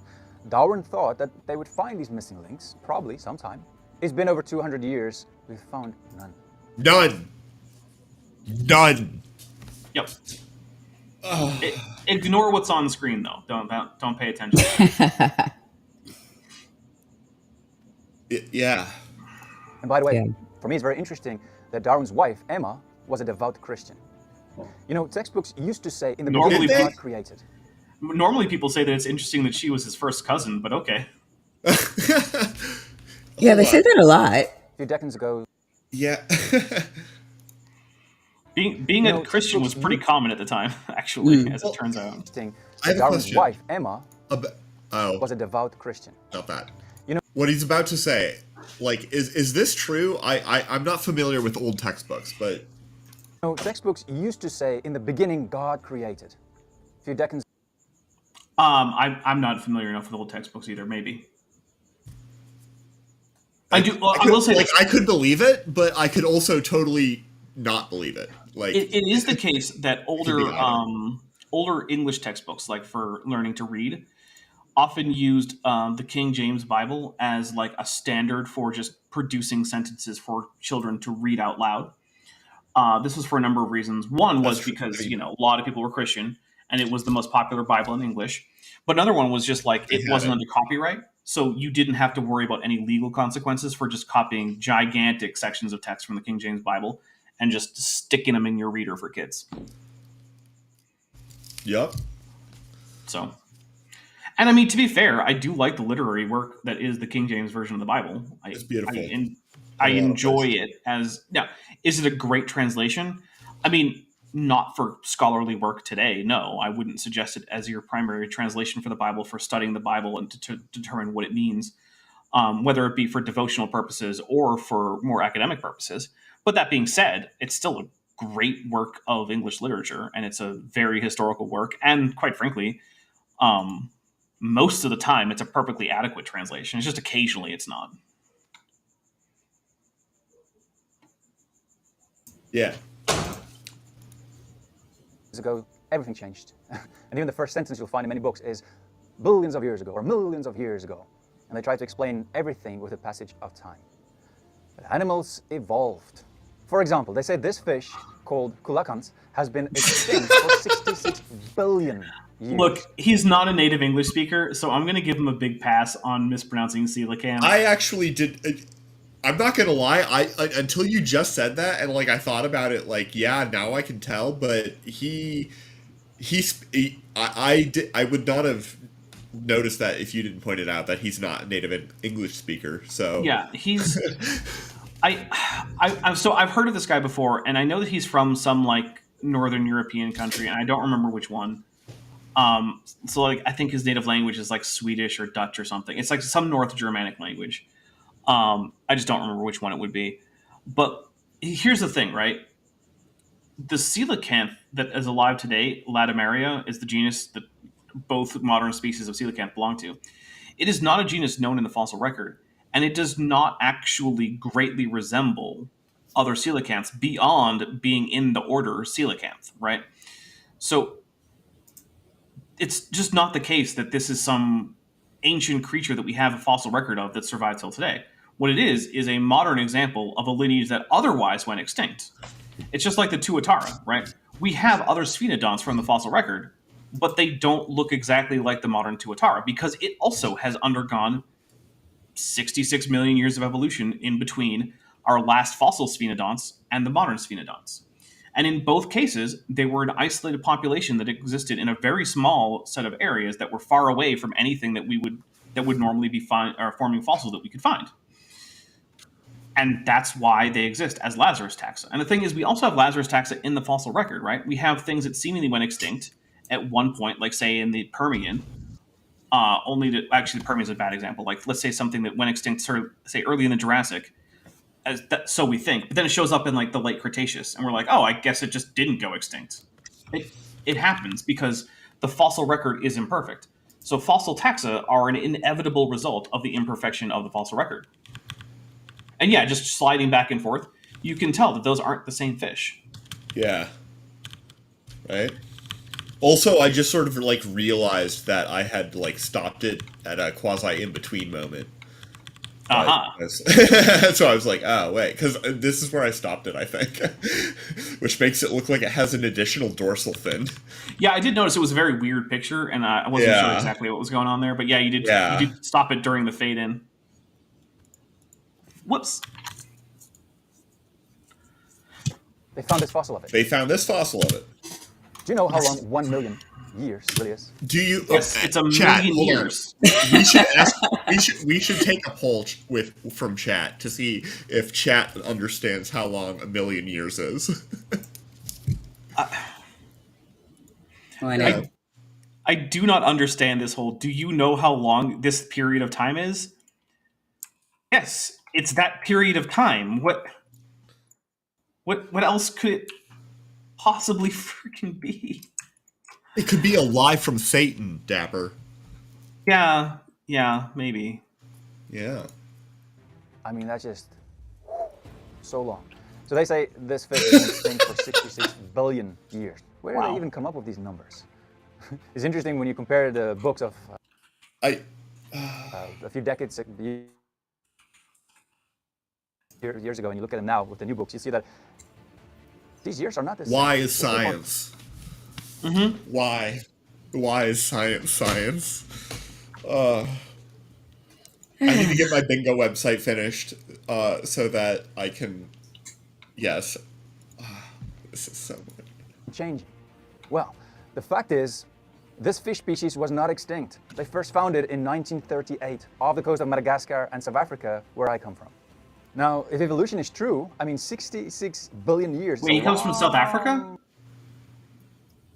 Okay, so he's probably a Boer then, so his native language is probably Afrikaans. Which is like half English, right? I Or mean, no, it's half Dutch.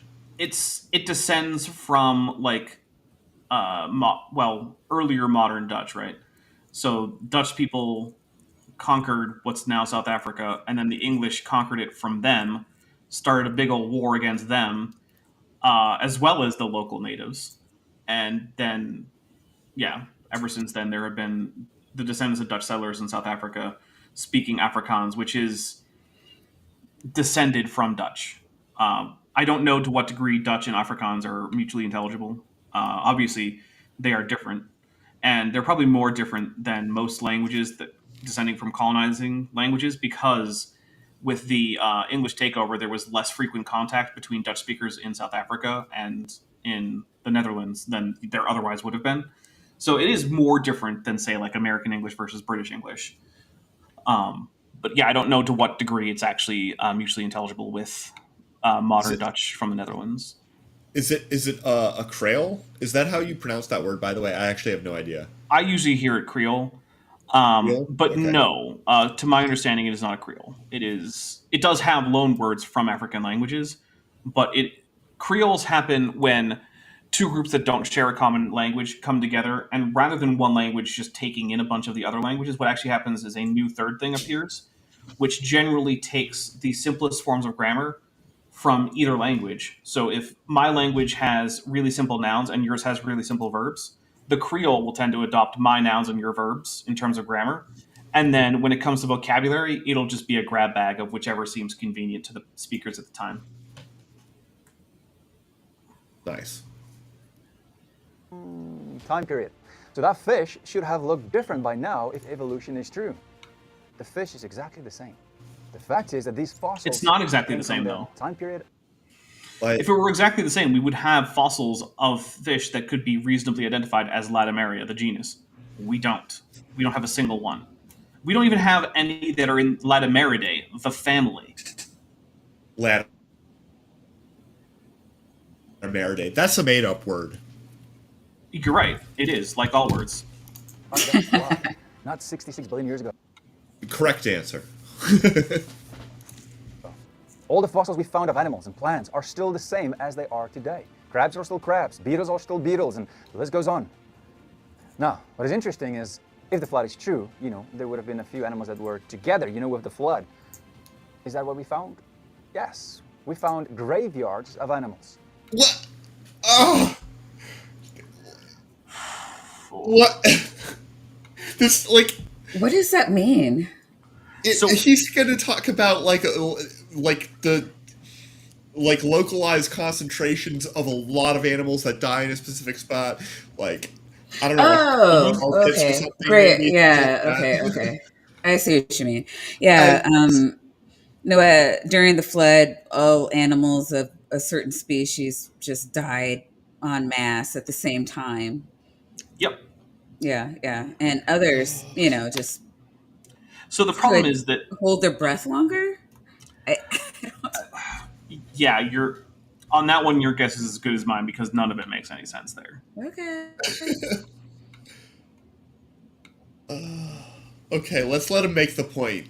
Meaning they died at the same time. There are fossil graveyards of clams, corals, brachiopods, crinoids, and trilobites. Okay, hold on Now, a I second. mentioned that we have a lot of seashells in... So those are the result of a marine slump, which is basically an analog of a landslide.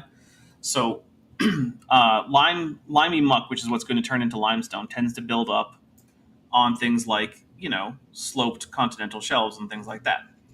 If the gradient gets too steep, some of the stuff above will slump down onto the stuff below, burying anything that's living on the surface right there. We see it happen today. That it happened in the past is not surprising. Now, what is surprising, though, is that you have limestone in the first place in a flood, because limestone deposits best in calm, warm, and slightly acidic water. Now, I don't know anything about the acidity of the flood water. I don't. Who knows, right? We'll just give them it's the right acidity. But what I cannot say is that the raging flood that's killing everybody and covering the mountains is going to be something that I could reasonably describe as calm. And even then, I'm going to use imperial units because they're the ones that I currently remember. So sorry about that, because we should be using metric, but I don't remember everything.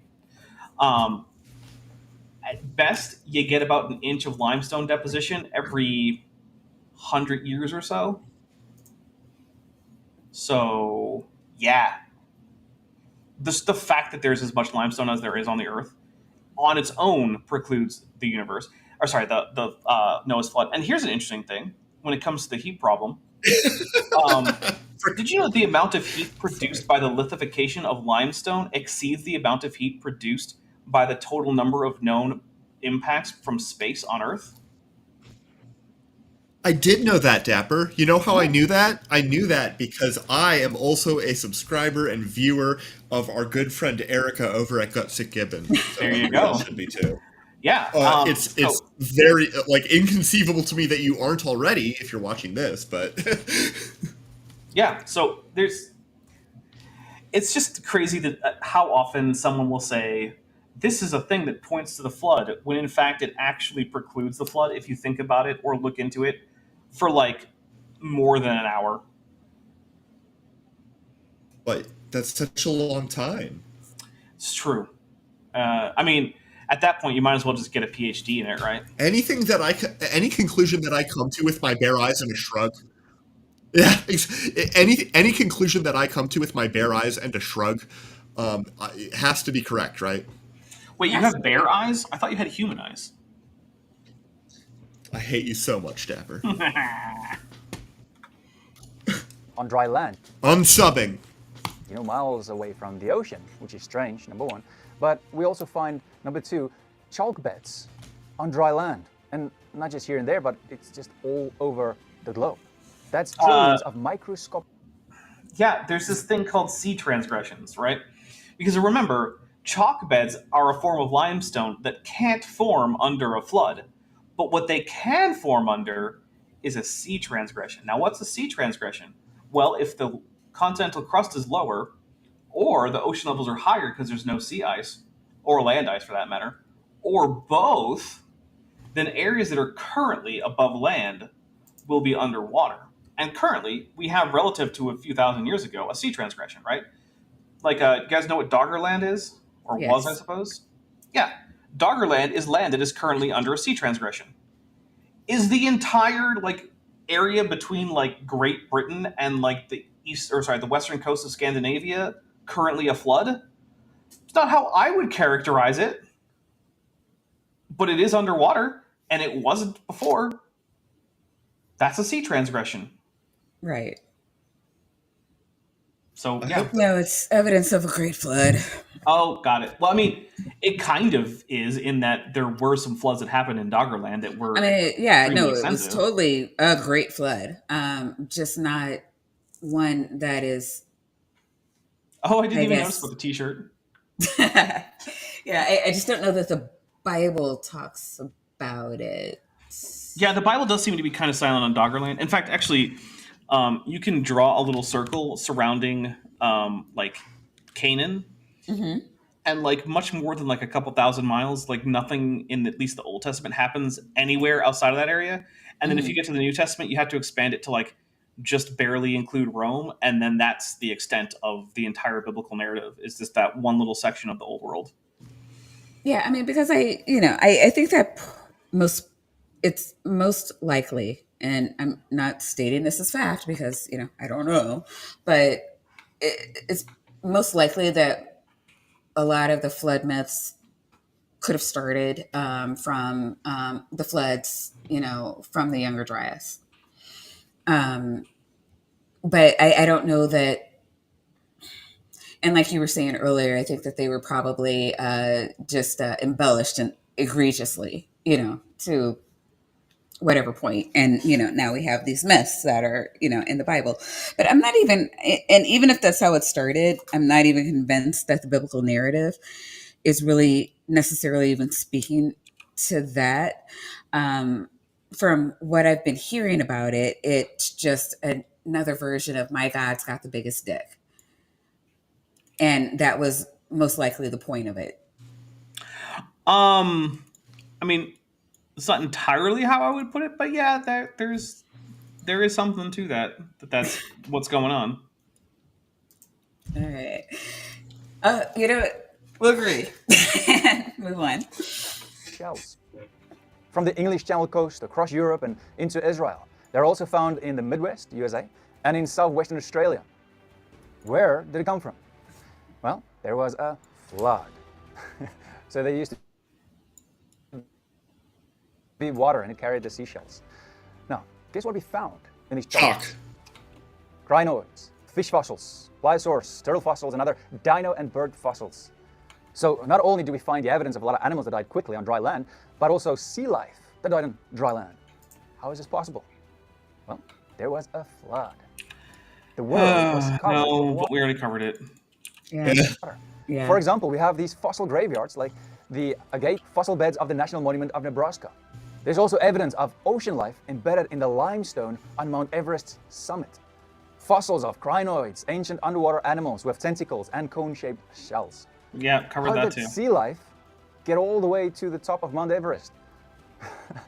Because there was a flood. The earth was So many evidence he was going to bring this earlier, remember? The flood also caused the coal and the I've got oil that we have evidence to today. prove there was a flood. I wish that he had brought evidence that there was a flood. That would have been interesting, right? That would have been. It's not what they do. Have you read the Bible though? Yes, I have read it cover to cover at least once. I have read every bit of it more than once. So yeah, actually, I have read the Bible. What's the Bible?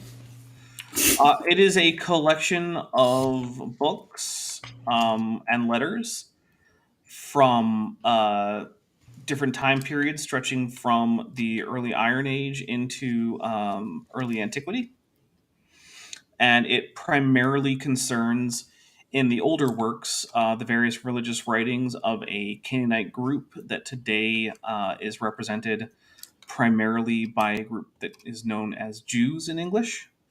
And then later after that, there are the writings of a group that started out as a Jewish group, but that then later spread out of being an ethno-religion with sort of a universalist theology focused around the life and at least alleged teachings and deeds of a particular Jewish teacher and possibly apocalyptic prophet. That's a little less positive. He certainly had apocalyptic teachings, named Jesus, who was from a city called Nazareth. So And, what you're saying, yeah. so what you're saying is that there was a flood of 4,400 years ago. Yep. Mm-hmm. All right, That's I'm what I down heard. with that. I'm gonna devote my life to this proposition. The sea is Imagine this. Yes, but only in Northern Europe.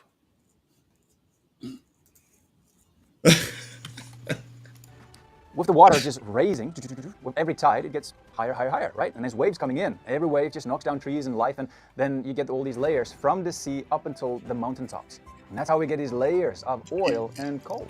You get Kent one Hovind layer explained though. it You pretty get well. like one layer of I have a death. theory about the oil. Yeah. Here's my theory, okay? I believe.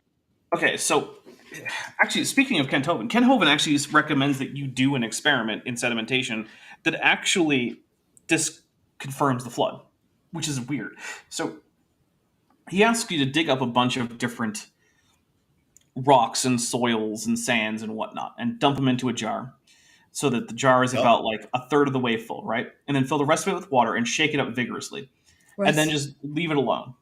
Oh God. And he comes back and he says, and what you get is layers. But the thing is, you don't actually get layers in the same way that we see in the geological record, right? What you actually get is a single graded layer, in which the biggest sediments, which means that they're the ones least affected by Brownian motion, and they also tend to often be denser, settle out first, with decreasing grain size as you move up vertically. That's called graded bedding, and is in fact characteristic of high energy deposition from violent events like floods. And so, if the flood were actually the cause of the vast majority of the sedimentary rock record of the Earth, we should expect there to be basically one big old graded bedding, and for the entire geological column that's supposedly flood rocks to go from largest grain size at the bottom to smallest grain size at the top. Instead, we don't see that. We see like sandstone, then on top of that, we'll get like shale, and on top of that, maybe we'll get siltstone, but then it goes back to like a conglomerate with big old gigantic grains, and then we get to like a finer grain sandstone, and then on top of that maybe there'll be more siltstone, followed by more sandstone, followed by some limestone, followed by some more shale, right? That doesn't work in a flood. You can't get a single flood to deposit these things in like going back and forth in terms of density and grain size. Floods stack grains, big at the bottom, small on top. That's what they do. Again, if creationists want to contradict this, do the damn sedimentation experiments. Stop spending money on big boat-shaped buildings and spend money on a frickin' tank. The USGS can do it. You can too. Does the military sell tanks to people like them? I mean, I don't even know if the military sells their tanks. I guess they probably do surplus tanks, I guess, because I know people can buy surplus tanks. I love equivocation fallacies. It can be fun, yeah. Yeah. Actually, I do know that the U.S. military does sell like scrap metal from old vehicles. So there is that. Yeah. I don't know. Right. All right, let's see what Ken has to 6,000 years say. ago, God created everything. 4,400 years ago, there was a flood. Okay, in that flood, lots of critters This is and people riveting. drowned. They Right. got buried by the gravel and the rocks and the mud and the sand, and it got pretty heavy after a while, and it squished them into oil. Squished them into oil. Animals that drowned in that. Oh I my mean- god. You know, in most places where you find oil, the pressure is unbelievable. That's Have you true. ever seen how somebody Yeah. finds oil? It comes squirting out of the earth with immense power. Some Usually- places found the pressure to be 20,000 pounds per square inch, psi. There's no way that the earth can hold these pockets of oil with that immense pressure for billions of years. I mean, They can't Okay, even hold hold it on. for over 10,000 years. First of all, no one is suggesting that any oil is a billion years old. That's not a thing. We can't have oil until we have land plants, which is primarily what it's made of, and that doesn't really start happening until like the Devonian, and even then it really doesn't start happening until the Carboniferous, which is called the Carboniferous because of how much coal and oil there is from that period. It's literally in the name. And the Carboniferous is from way less than a billion years ago. But second, if the overburden can contain the pressure of the oil at all, it can contain it indefinitely. That's just a physical fact. If the rock can contain the fluid, it can contain the fluid. Until something happens physically to disrupt that overburden of the oil, it will stay under pressure. Now, why does it come shooting up? Well, because you disturb the overburden. You drilled a hole in it. That's what just happened. Now, can erosion erode away some of that overburden, bringing the oil closer to the surface such that eventually it no longer can? Yeah, that does happen too, right? That's why you do get tar and oil seeps up at the surface. But one of the things you'll notice is that natural tar and oil seeps tend to bubble up slowly because they're not just one big fissure. There are actually like little microfractures that are propagating upwards. But generally speaking, as long as the overburden remains undisturbed, there's no time limit on how long oil can stay under pressure underground. So this is once again just him spouting that he doesn't know anything about the physics involved in like, or the chemistry in oil formation and the maintenance of oil deposits under the surface. Hey, Doc, you hear Dapper just putting in that overtime on his shield check this week. Yeah, I mean, for sure, 100%, right? Like, Yeah, I the mean, USGS better be sending that money really soon because it's been like years.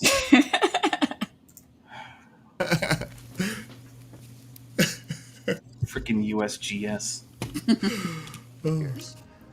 right? Flood that happened around 4,500 years ago. So it makes sense. Oil is made from squishing organisms together, and there's still pressure because this happened 4,500 years ago, at the time of the flood. Now, evolutionists teach kids, and well, they probably did when you were in school, unless you were a bad student and you were too lazy and you couldn't care less, but you probably saw it on TV anyway.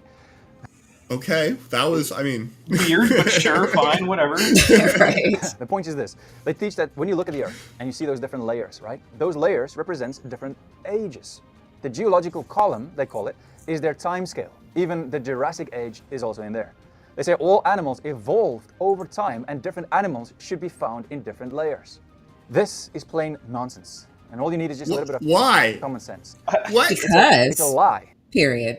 Okay, I want to hear this. Just I wanna saying hear this. faunal succession isn't a thing is quite a take, given that it's been Plain obvious nonsense. since And all before you need is- evolution. Yeah, right? Okay. Yeah. Just a little bit of common sense. It's a lie. I do believe that there are different time periods, yeah, but not different ages of billions of years. Most of these layers shows us that the Earth is relatively a lot younger than evolutionists Oh. believe. And most of the layers were created at the time of the flood. It Is- doesn't take millions of years. Are you going to add anything to this? Do you have an argument, or is it just a bald assertion? Because I'm just going to say no. And since you didn't give any arguments, why? Right. I'm not going to give any arguments. Why not? I'm just going to say no. What else do I have to say? That which is asserted without evidence can be dismissed without evidence. Yeah, basically. Years for things to be petrified. You know, the things that you find in those layers, and you say, oh, this has been petrified, it must have been billions of years old. No, it doesn't take billions of years Oh my God. for something Okay, to be hold on. petrified. The reason that people think that fossils It's are not- old is not because we think that it takes a long time for things to turn into fossils. It doesn't matter how long they take to turn into fossils. It's a process that's done before we got to them. Right? If something takes a year and a half to turn into a fossil, that doesn't mean that that year and a half didn't pass 300 million years ago. Like, I don't understand this almost complete lack of ability to think about time.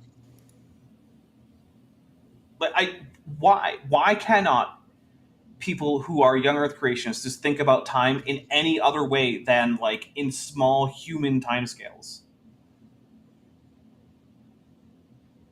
I just don't get it. Because longer time scales don't exist unless you're preaching the work of Satan. But you should at least be able to conceptualize them, right? Like, I don't remember who said it, but, like, it's long been recognized that a mark of a reasonable and intelligent person is the ability to hold and consider positions without accepting them. Right? To hold that in your mind. No, not consider right. it. I don't accept that. I don't Okay. accept that. That's All right, nonsense. I mean- How could you say that? It would explain why it is that creationists are so bad at explaining what evolution actually is. Jenny, you going to become Mormon? I mean, hey, go have fun with it. You know, there are Mormon settlements in Mexico that were founded when the Mormons left, like Nauvoo, and are as old as Salt Lake City, basically. So you could go to Mexico, go join one of those Mormon cities, and have all sorts of great Mexican food. And I do believe they're usually not in like the very high incidence of like cartel violence parts, but I'm not positive about that. So, but yeah, that's a thing people don't know about Mexico. It has very, very old Mormon settlements. Yeah. Petrified trees standing up in these Uh-oh. Interesting. layers, through different layers. Okay. Which doesn't make sense because trees aren't billions of years old. But here they are telling Okay. kids the layers are different ages, and they all No, we're gonna talk about the upright fossil trees. Okay, so these are almost entirely Carboniferous, and y'all ever heard of bogs? You know what a bog is? Yeah.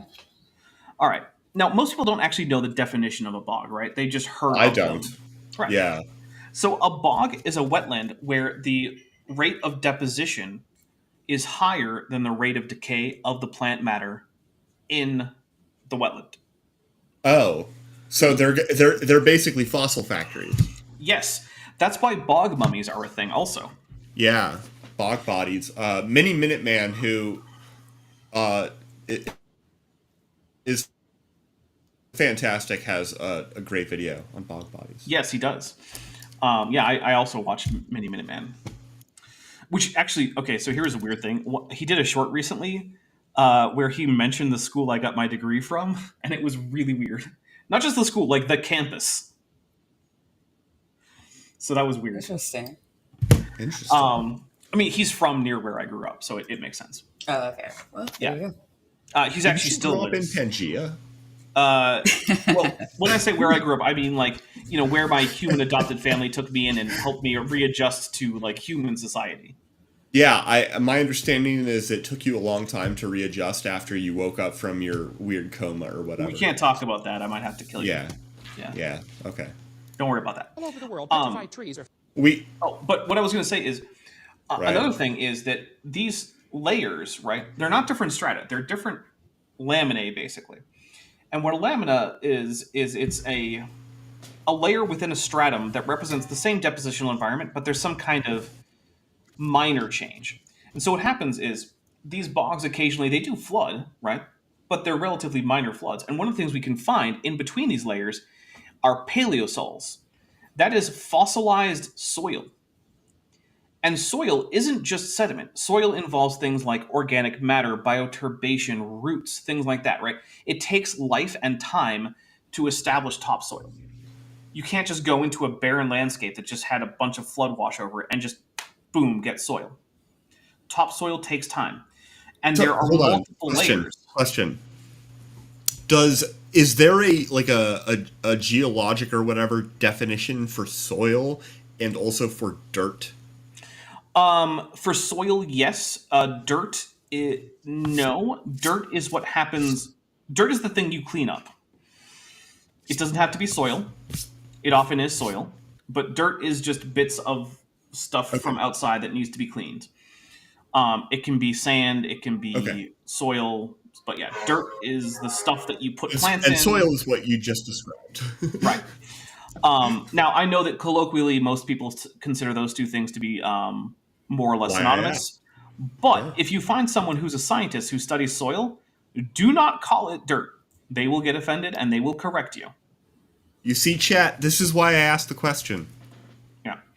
I was like, I feel like this is an important distinction here. Yeah, it actually is if you're a scientist involved in the study of soil.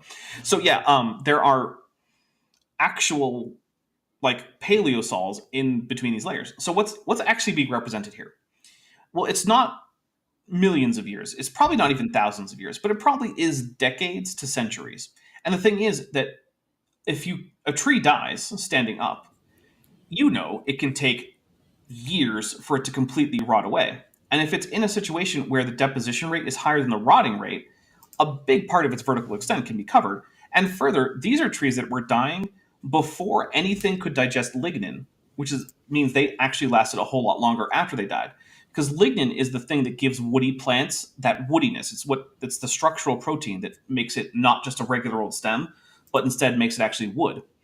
And when lignin evolved, nothing had evolved to eat it. It wouldn't be for like several tens of millions of years until some bacteria evolved the ability to digest lignin, which is why the Carboniferous is so full of carbon. It's because all these trees were dying and nothing could digest them. So the carbon was just left to compress and turn into oil and coal over time. So all of this is very much in line with the standard geology and taphonomy and paleontology. And here's another thing. You know what else is really not conducive to the development of soil? But Floods. that tracks. So if there's paleosols, there wasn't a flood that happened. There wasn't one flood that caused the whole thing. Now, were there multiple floods? Yes. Those fossils did result in part from flooding, but we know it wasn't one flood because in the course of one flood, you can't get multiple layers of paleosol.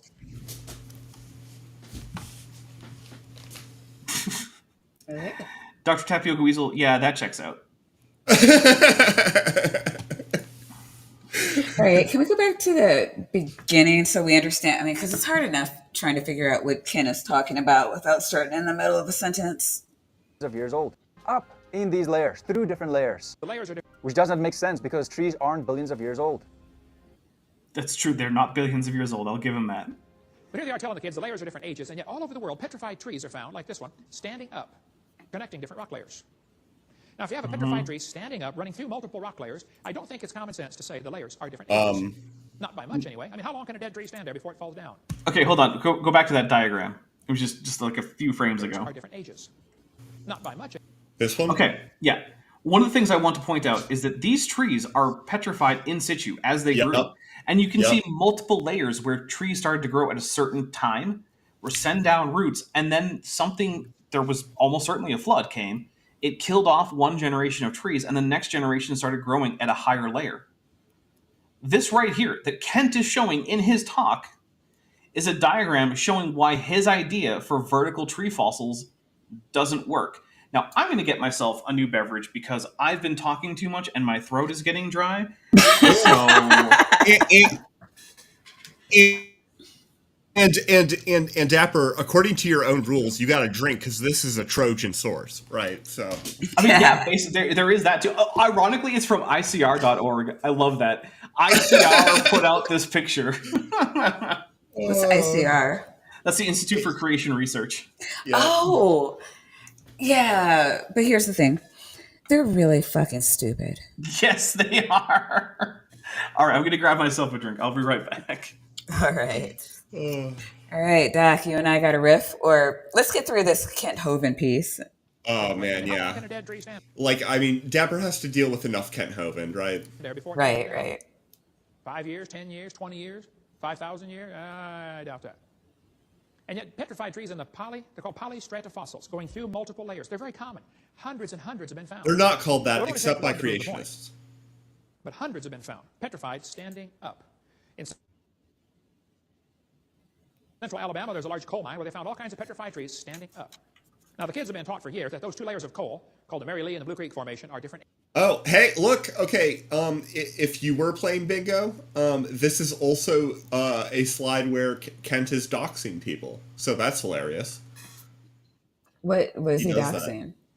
doxing? He's literally just giving people's phone numbers and email addresses. Oh, that's a phone on the number. slide. Holy shit. Like, look at the bottom. It's Yeah. nuts. Oh, that's horrible. He does this constantly. We have our own, like, a bingo square devoted to exactly this. Nice. When Kent doxes people people. with his slideshow, it's hilarious. It's Yeah.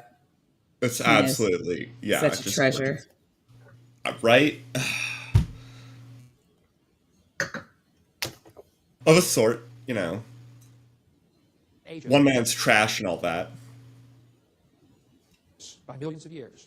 And yet when you get all the fossils together, they label them sample A, B, C, D, E, F, G, H. You can put it together and figure out and prove positively the Mary Lee and the Blue Creek had to form within a few weeks or months of each other. Again, it doesn't take that long.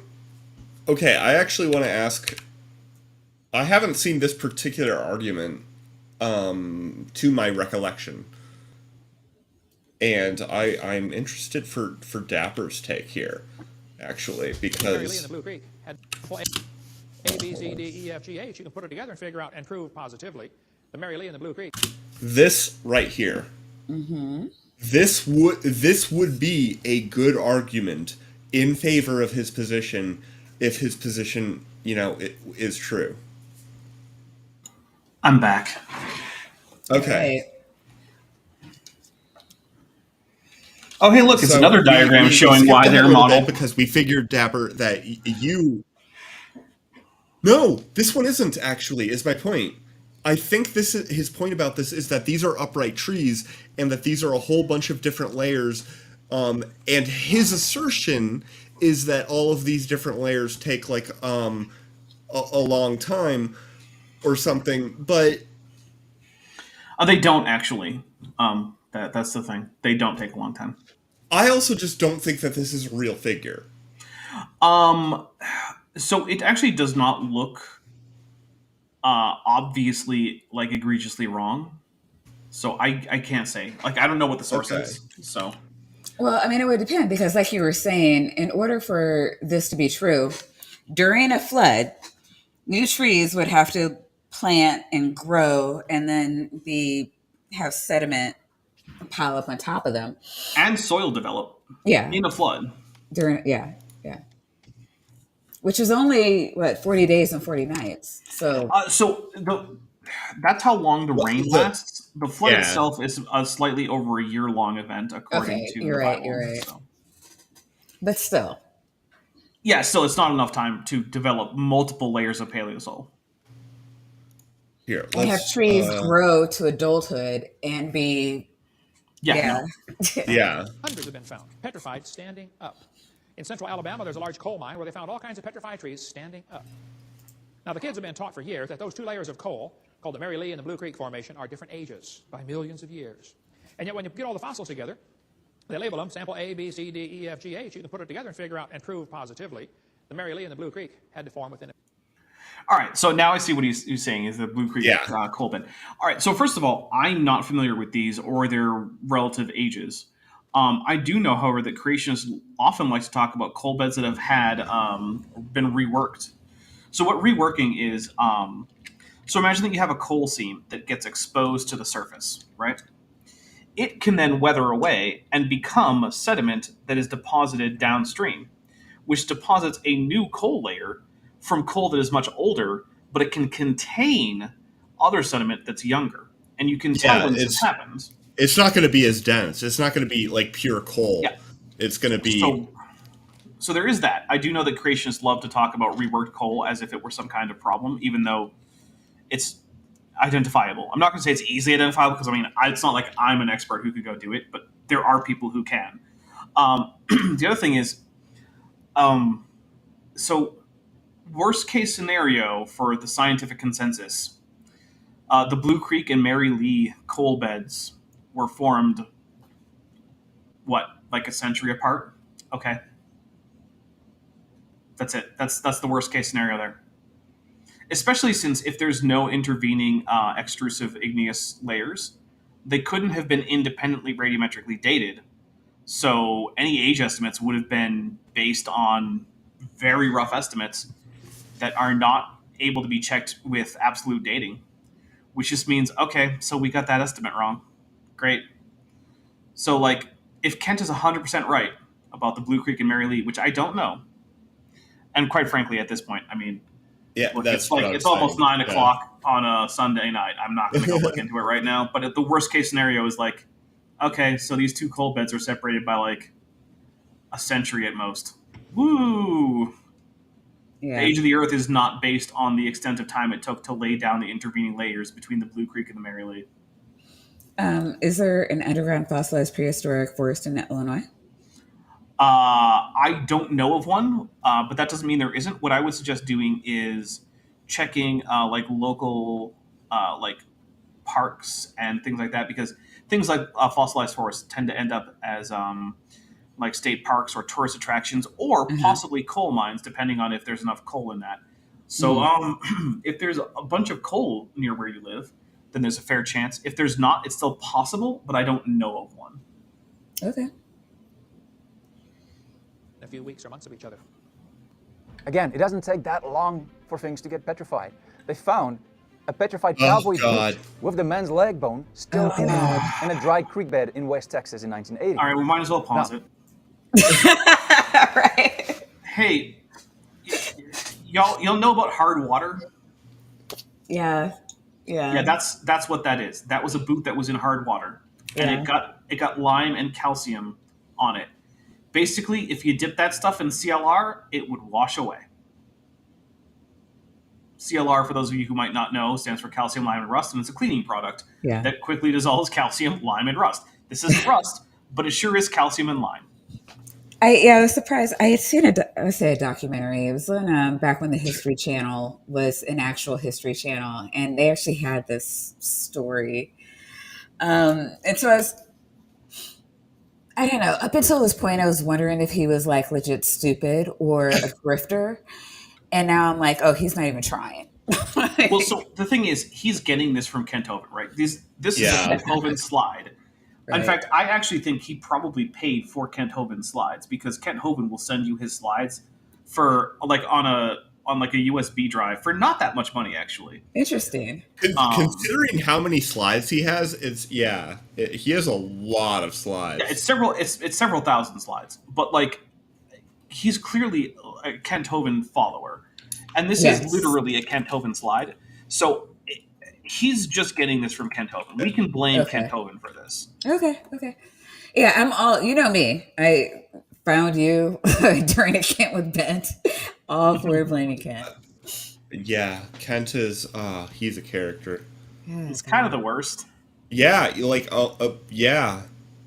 On so many different levels. I actually went into this. I was talking about like what I do on this show and like on my online life with my therapist, because she was like, I had no idea you were so active and had like such a happening life. And then he showed her a Kent video, and she was like, "All right, we'll up your meds." But recently the topic of Kent came up, and I was like, well, okay, I gotta like go into some level of detail about all of the different ways in which Kent is a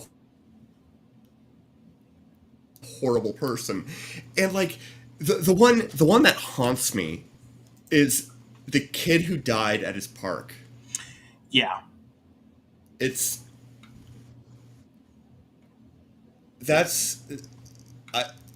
the one that haunts me, is the kid who died at his park. That's fair. That and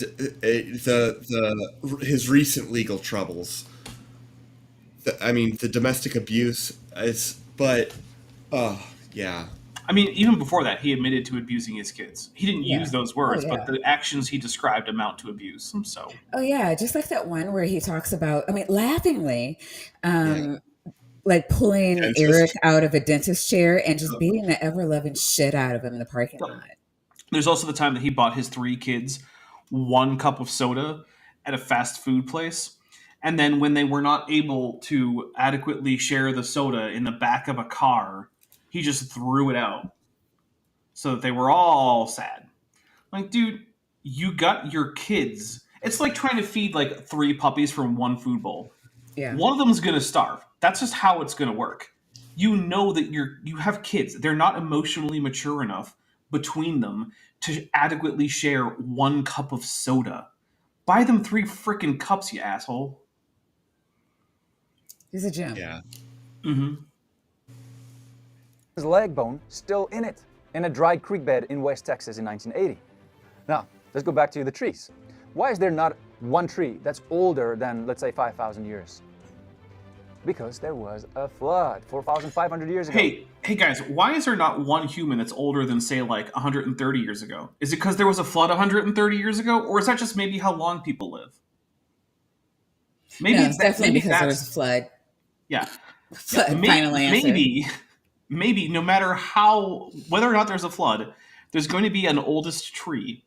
And just picking a time slightly before the oldest tree started to grow and saying, what happened, doesn't mean anything. Also, it doesn't actually fit the timeline. He needs it to be a few hundred years shorter than that. That's not a non-negligible amount of time. There actually are trees that are too old for the flood. Is the other secret there. Yeah. But even if it weren't the case, right? Like, what's the logic here? The oldest living thing of type A is younger than the age I would put a flood. Okay, gotcha. I don't know where we go from there, right? It's like, oh, look, the oldest living turtle is 220 years old, maybe, and maybe it's a Galapagos. I'm just making this up, right? What happened 220 years ago? Probably nothing. Probably that's just how old the oldest turtle is. Yep. Like, we don't need disasters to explain the fact that organisms don't live forever. Is basically what I'm getting to. Yep. Yeah. The world's oldest tree is a bristlecone pine tree. According to some test books, it's 4,300 years old. The proof of creation, of that of a flood and evolution. Wait, did he just show us a bonsai tree? Is that what that was? No, okay. I don't think it is. No, it's Titan, not. what kind of tree is that? No, it's a bristlecone pine. They grow really weirdly. Okay. I was like, They are really, It's a yeah. bristlecone pine tree. According to Oh, They're he just said it. Yep. Yeah. Yeah, they're remarkably they are impressive organisms. They will grow where nothing else will grow, but if anything else will grow there, then they won't grow there basically. Yeah. And Like DM you Confederate can't grow a bristlecone pine. DM Confederates killed pterodactyl wing is correct. There are clonal trees that are older. The problem with using them as a counterexample Yeah. is that you'll then have to go into things like dendrochronology as to how you know that the clonal tree is older than that, because no single trunk is that old.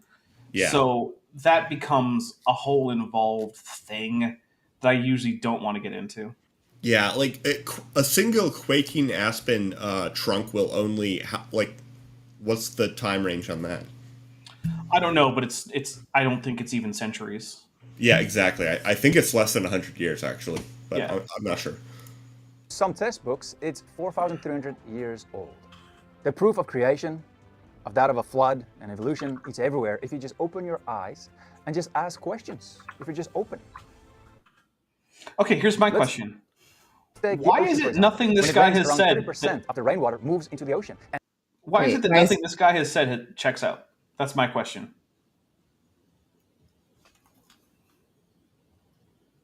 Because he's wrong about everything, I guess would be the answer. Oh, okay. Cool. Yeah. Works for me. Yeah. Right. I was going with And Grifter, but you said to blame Kent. So now I'm at I don't know. I'm back to idiot. Yep. with it, the mineral salt. Today, there's around 3 to 4% salt, and that's what they say. Now, if the world was more than billions of years old, why is the sea not a lot more saltier? Oh, man. That's Hey, because 4,500 years ago, there was a flood. here's a fun thing. If you look at how fast aluminum washes into the ocean, aluminum being one of the most common ground metals, you will find that it would only take about 200 or less, fewer, I don't know, years to accumulate that much in the ocean. So what happened 200 years ago? Nothing. Aluminum is removed from seawater, just like all other salts and other metals are. Like, you can take a look at this argument from the book Scientific Creationism by Henry Morris, and in his chart of accumulation time for various minerals, it includes more than one mineral whose accumulation time is an order of magnitude less than is needed to account for a flood. Why is this? It's because things have a stay time. There are chemical and physical mechanisms that remove these things from ocean water. The ocean is not currently getting saltier in any significant way. It is at a steady state because of these mechanisms. What's the main mechanism? You know? I mean, it varies by chemical. Sometimes it's precipitation. Sometimes it's literally just subduction. For salt. That's even going to depend on which salts. But for a lot of Oh, salts, come on. What? For sodium chloride. I think it's precipitation for sodium chloride, but I'm not positive. Okay. Even if the world was just 1 million years old, and there was water in the sea and rivers, then the ocean should have been a lot saltier. Nope. But it's not, because there was a flood. Did you know that you can discover a lot of things when you look at a reef? I love snorkeling. I love it. I just love to go down in the water and just no humans, no traffic, no noise, just sea life. There's a lot that you can notice when you look at a reef. Did you know that they watched the Great Barrier Reef? For 20 years, they watched it grow and calculated from the results that the reef is less than 4,200 years old. Did you get that? Why is the oldest reef that we have in the whole world only... Is that the oldest reef? I don't know, but even if it is, it's the same argument as the trees again. That you can find things that aren't I don't older think it than is, the. though. I don't think it is either.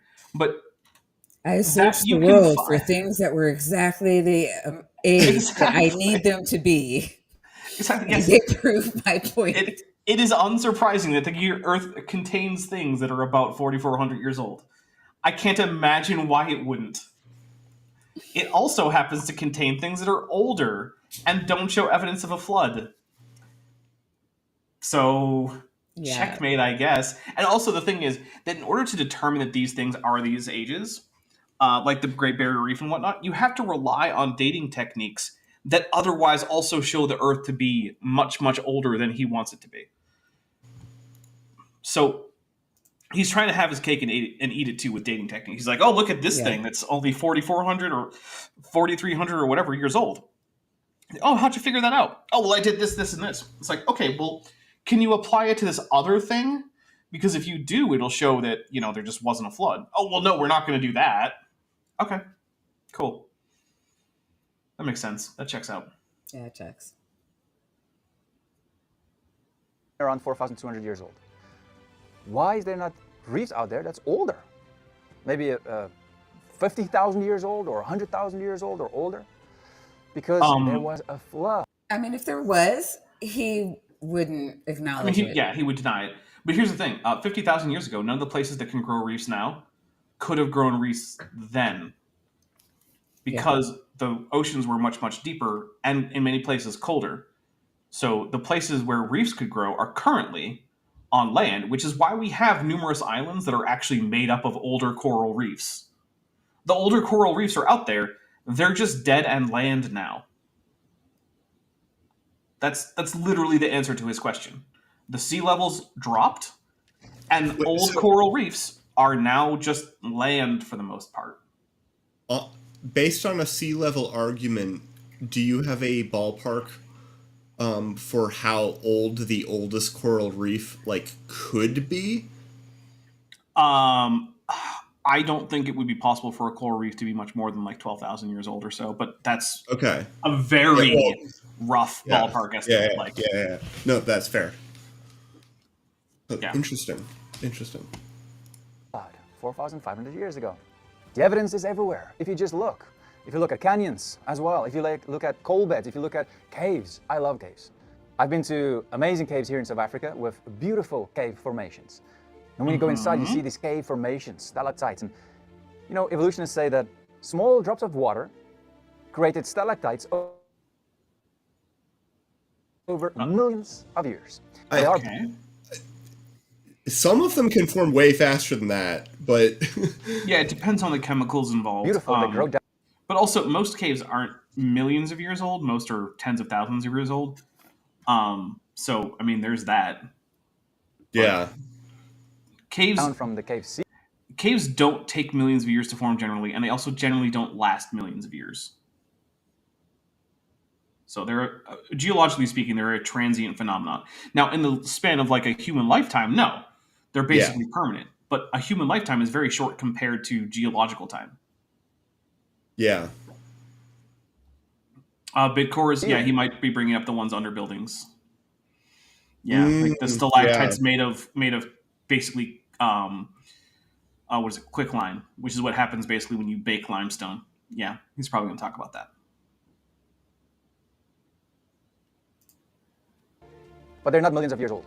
How do they know that? It's crazy. It's nonsense. Whenever you ask them something about something or almost anything, the answer is always millions of years. Time is their excuse for everything. They found some under the Lincoln Memorial that was only built in 1922.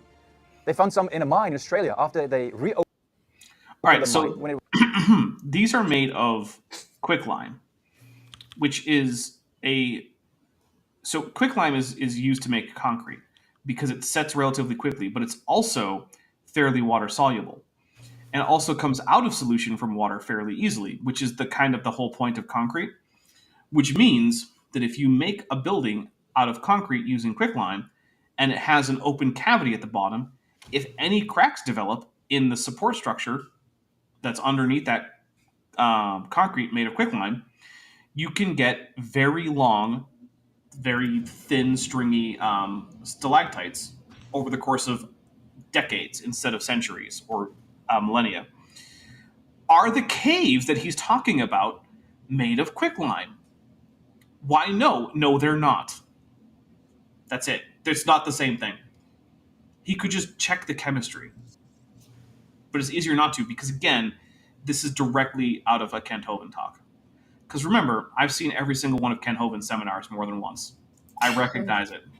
Oh, you poor thing. Yeah, well. Dapper, self-injury like that, it's not good. You pay me for it. Wait, people pay you?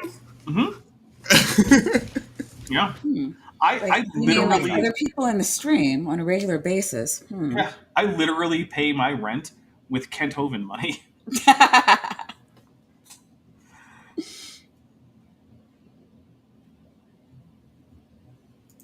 I love your channel so much, Dapper. It's Thank fantastic. you. I mean, I think you knew that. I had some hints, 22. yeah. They found some in a mine. This is beautiful. I don't know what this is, but it's beautiful. Oh, it is. Well, I mean, it's the same thing basically. It's just that it's a different Is it? geometry. But yeah, it is. Okay. Like, look, when I say that like these aren't the same thing, that's not to knock the coolness of these like quick No, line I agree. stalactites. Yeah, for sure. For They're sure. actually still cool.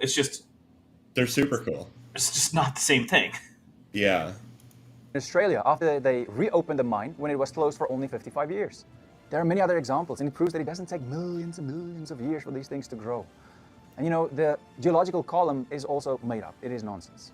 Almost all of it, the layers Hey man, was created at the time of the take it flood. up with Andrew Snelling and Kurt Wise, honestly, because it's not even the big creationist ministries are like, yeah, no, the geological column is real.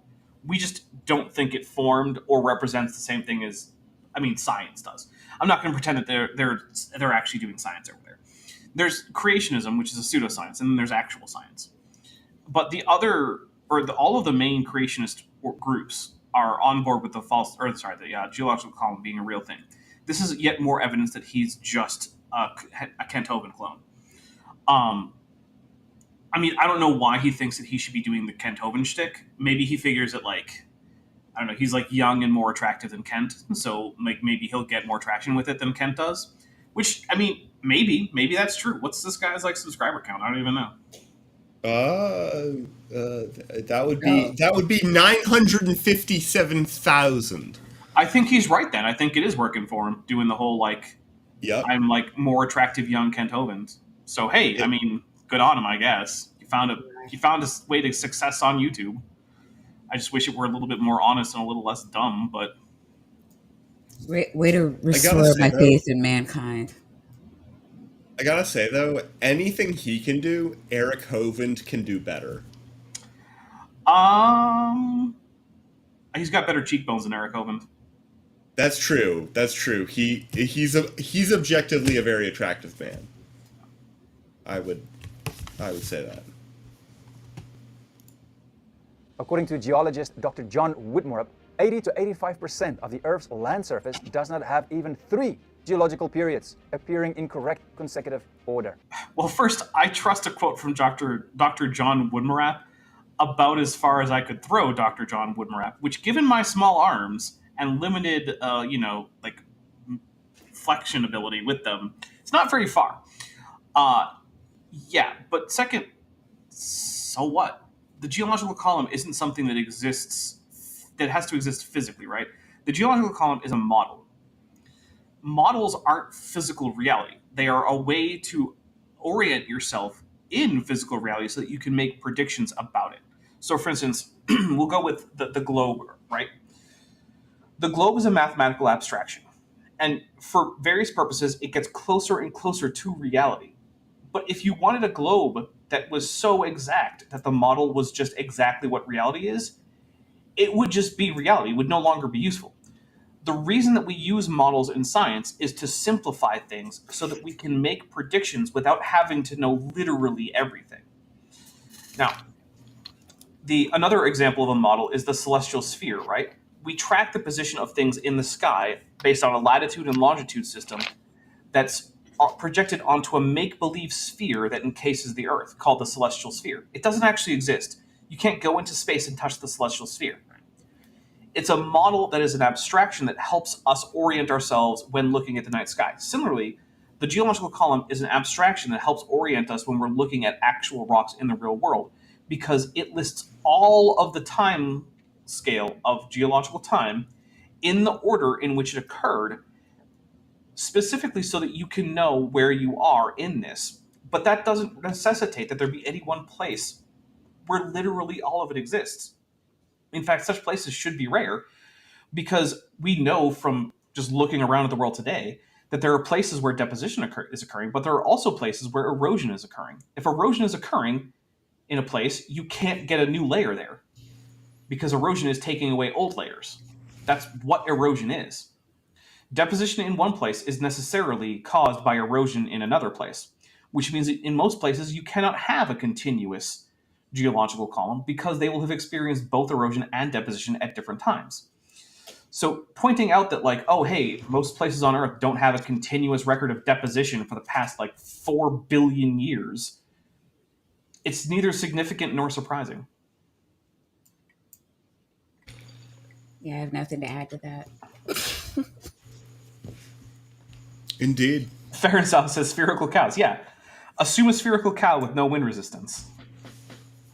I mean, exactly. It gets you very far, okay? People make fun of the spherical cow, but the only slightly more advanced version of it is the harmonic oscillator. We turn everything into harmonic oscillators, and, it does a great job. All right, now hear me out, though. Topologically, cows are actually toruses. So I would prefer a model of toroidal cows. Well, yeah. But then you have to get into all of the vortex mathematics that aligns with your chakras. Yeah, well, I don't want to do that. My chakras are way too closed for that. Yeah, exactly. So, careful what you ask for. It becomes an overall exercise of gargantuan special pleading and imagination for the evolutionary uniformitarian paradigm to maintain that there never were geological... Not a native English speaker. I'm not going to make fun of him too hard because You're right. Because, like I said before, I did not notice that until you pointed it out. English is a bitch of a language to learn, and I am not going to fault... He speaks better English than I do Afrikaans. I'll give him that. He speaks better English than a lot of English speakers. Yeah, there's solo English speakers that I know. Yeah. So, it's amusing, but I'm going to give him a pass. Yeah. Periods. But still, this is what they teach people today, and no one questions it. Or there are a lot of people who question it, but a lot of people who don't. They just blindly follow them and say, yes, okay, yes, this is what we have to learn. This is true. Okay. No, you have to question it. Because if you don't, it will mislead you and lead you away from believing the Bible, which is the truth, the only absolute truth we have in this world. No, okay, this happened to Charles Darwin. Look, you should question science. You should interrogate things that you find interesting or implausible that people have reached as a result of scientific inquiry. Not because if you don't, it'll lead you away from the Bible. I don't care what you believe about the Bible. You should do it because you should want to be able to assess scientific claims so that you're not led astray by false claims about science, like anti-vax nonsense or flat Earth or young Earth creationism. So I agree with him. You should investigate these things, but not because you're worried about the Bible or something. You should be worried about your own ability to think critically and assess information that comes to you. That's a good reason to want to investigate these things. All right. On himself, how he was misled. I can go on and give you a lot of evidence more, but I want to tell you this story about Charles Darwin that will shock you. He didn't just randomly start this theory of evolution in his head. That will shock you. He didn't, and give you a lot of evidence more, but I want to tell you this story about Charles Darwin that will shock you. He didn't just randomly start this theory of evolution in his head. This lie came from somewhere. I'm going to tell you soon, but personally I believe ultimately it came from the devil. To mislead people to doubt that there is a God. Shocked. That they will I want there to be a supernatural horror movie about Satan possessing Darwin, and all that happens is that he comes up with natural selection. That would be a box office hit. We could make it like a parody version. Yeah. I'll be in charge of the ocean render. That would go viral. Dapper, to be clear, you're going to be in charge of all of the rendering. Oh, great. No, I better be getting paid for that. Yeah. There is a hell and a heaven. When Charles was 22 years old, and he actually graduated from Bible college. Yes, that's correct. He was going to become a preacher. But then he set sail on the ship called HMS Beagle in 18... Doesn't help your point, though. Yeah, it's not Bible college in the sense of like what we normally think of in terms of like evangelical Protestant seminary Yeah. focused colleges, but he did get a theology degree, and his original idea for a career path was in fact to become an Anglican parson. That didn't really work out because he kind of hated his theological studies, and he spent most of his time instead doing things like collecting like specimens of various animals and entertaining his classmates with like his various antics. He was a bit of a prankster, which is why he never actually ended up becoming a priest. And so eventually, yeah, he became a gentleman scientist, if you will. Because remember, at the time, if you were a landed nobleman, which he was in England, you didn't like get a job so much. Like you could go be a priest, that's fine. But otherwise, you managed like the family wealth, and you did stuff like hobbies like science and natural philosophy. It was considered sort of like uncouth and beneath you to have just a regular job. You don't go get a job. Yeah, I mean, probably they don't think he needed a job because Satan would have given him money or something. Yeah, I mean, I hear that Satan is he's stacked when it comes to just cash on hand. Satan's always making it rain. So, I mean, yeah, no, I have him on speed dial. oh, Yeah. could you get me some of that Satan cash? Because like I could use a recording booth. Right, I do. All right, well, To sail around the globe to see the world, but also to collect samples of bugs for biologists. So he went on the ship, and every bugs, guy would birds, become rodents, priest. lots of stuff. It wasn't just bugs, but it was a lot of bugs. STDs? I don't know that he had any STDs. I wouldn't like shock me, but he certainly didn't have like syphilis or anything. Yeah. Sure, would take his Bible with him. So he probably went with his Bible on this trip. But with Yeah, his Bible, probably. he took I mean, so did everybody else who could Yeah, it's not read like there was. and had a Bible. It's not like there How was many that people, many. by the Books. way, at that time, what would be the expectation?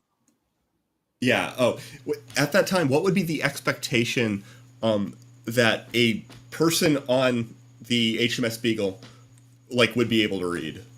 Like a sailor, whoever. Like it would depend on who high. it is. Pretty Okay. high. So one of the Yeah. things is we tend to underestimate literacy in historical periods. That's why I'm asking. So even in ancient times, actually, it turns out that a lot of people could read, at least if their language used an alphabet. Like we have evidence of like ancient Canaanite forts where just random soldiers were scratching down basically shopping lists. Like, oh, I'm going to go get 3 bushels of barley and 1 keg of beer and like 3 lambs or something. And we also have things like we have like notes that have been preserved from like peasants.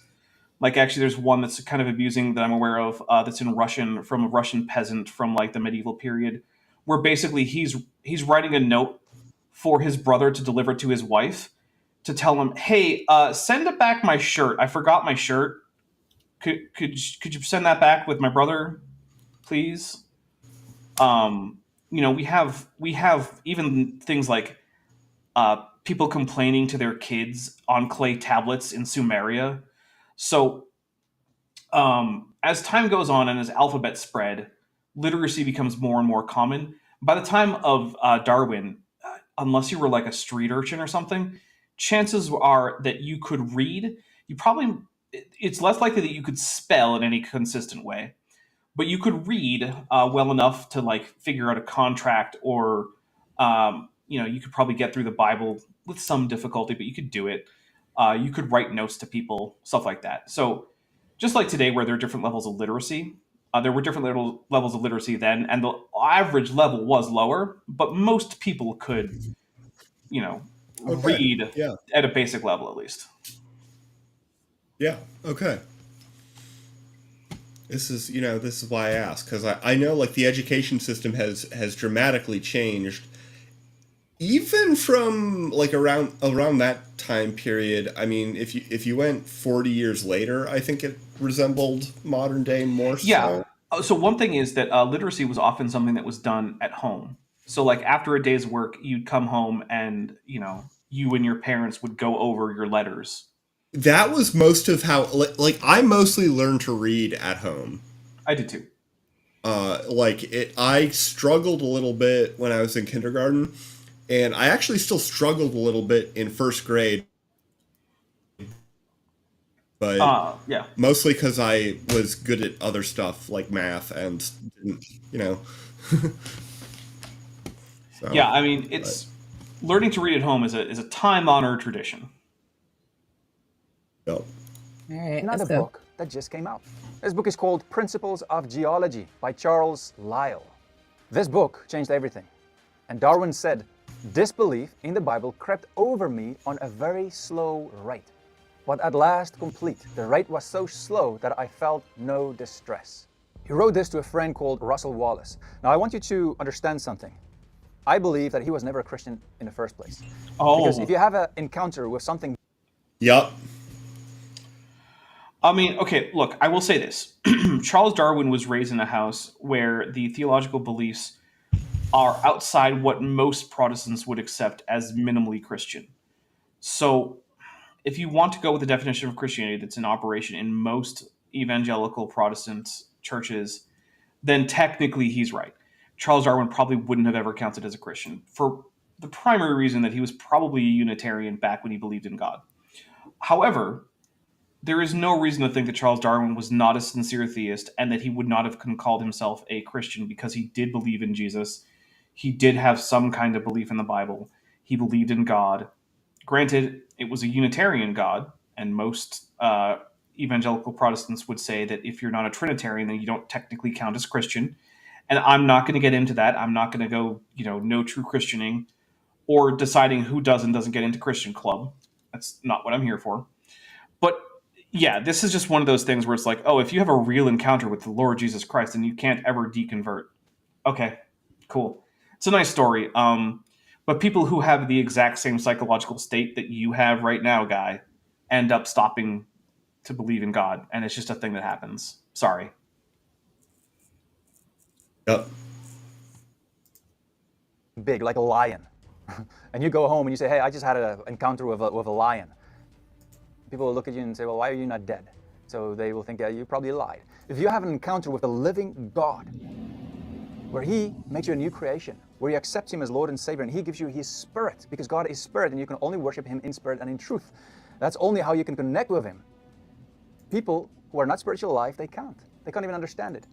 And so I believe that Darwin was not a true Christian, because he turned his back on God. You can't do that if you really had an encounter with God. 1 John 2 verse 19 says, they went out from us, but they were not of us. For if they had been of us, Cool. they would have continued with us. But they went out, that it might become plain that they all are not of us. So I don't believe I think I cut out there for a moment. Sorry. It's okay. that Darwin was a real Christian, because if he was, he would have had new spiritual life. God would have made him a new creation, given him His Spirit. Regeneration. That means you cannot be the same as you used to be, because you're spiritually reborn, a whole different person. So Darwin, who now said he's not a Christian anymore, must have not been a reborn Christian in the first place. It was probably only something that was part of his culture. All right, I want to pause this him. for a second. There are many people today. There's a reason that this extreme change and conversion story thing is not actually typical of Christian theology throughout history, because it's very obvious to basically anyone who actually has an accurate self-image of themselves that isn't something that's actually happening. They don't actually go get baptized or say a sinner's prayer or something and suddenly become an entirely different person. Now, they might feel like they have a new motive to change their behavior that they now find problematic. Sure, fine. But you don't actually become a new person, and that's why the older traditions in Christianity in terms of theology have ideas about things like working out salvation, that this regeneration through the Spirit of God is a process that goes on through your entire life and perhaps even afterwards, because everyone noticed that becoming a Christian isn't a finger snap and now you behave completely differently and you're a great person and everything's perfect. Yeah, Christians notice that. That's why it's not a long-standing part of Christian theology. And I just want to put out there, because a lot of times, because channels like mine and this one focus on the kind of Christian who's the most likely to make completely crazy pseudoscientific statements, that we can fall into the trap of thinking that that's the default of Christianity, and it's really not. The default of Christianity is actually much different from this, and in fact does acknowledge the fact that people grow and change over time, and that moral progress is something that takes work and effort, and it isn't something that just happens to you overnight as a result of your encounter with God. All right. It is almost 3 hours. I think I promised you 2. You were doing us a huge favor by giving us an extra hour of your time. Also, the video also pivots. Sorry to cut you off, Maya. You shouldn't have to always say no, because I do it all the time, and I feel really bad. Yeah, get on them. Yell at them. Yeah, she does. I do that all the time as well. She does. Trust me. What I was going to say, though, I forgot. Holy You forgot what you were going to say? That turned out. I forgot what I was going to say. Holy shit. Yeah, right. I did. You see what happened? And now I'm going to get it. Holy fuck. All right, Dapper, who are you? Where are you? I was going to say. And what do you now, shut up. It's Dapper's turn. There it is. All right. Who are you? Where are you? And what do you have coming up this week? I'm the Dapper Dinosaur. You can find me on Dapper Dinosaur. It's a YouTube channel. Again, if you're at the place with the green T-Rex that's teaching you how to code, wrong place. What I got coming up this week? Let's take a look. Okay, so on the 19th of September, that's 2023, I have Matt with Maddie. Me and Maddie from Science Side Up are going to take a look at a raw Matt interview, which is just, it's bizarre. On Thursday, I have a supercut coming up. It's going to be like 2.5 hours of just Dapper Dino video starting at noon Pacific, 3 p.m. Eastern.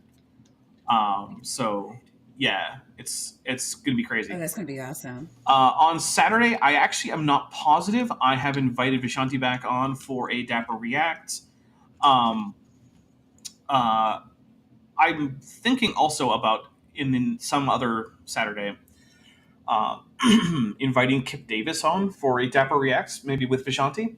Because I don't know if you know, we just yesterday had a show with him, and I think awesome. It turned out great. Yeah, we talked about the Book of Job, what Behemoth is, and we went on for like 2.5 hours. That was a good stream.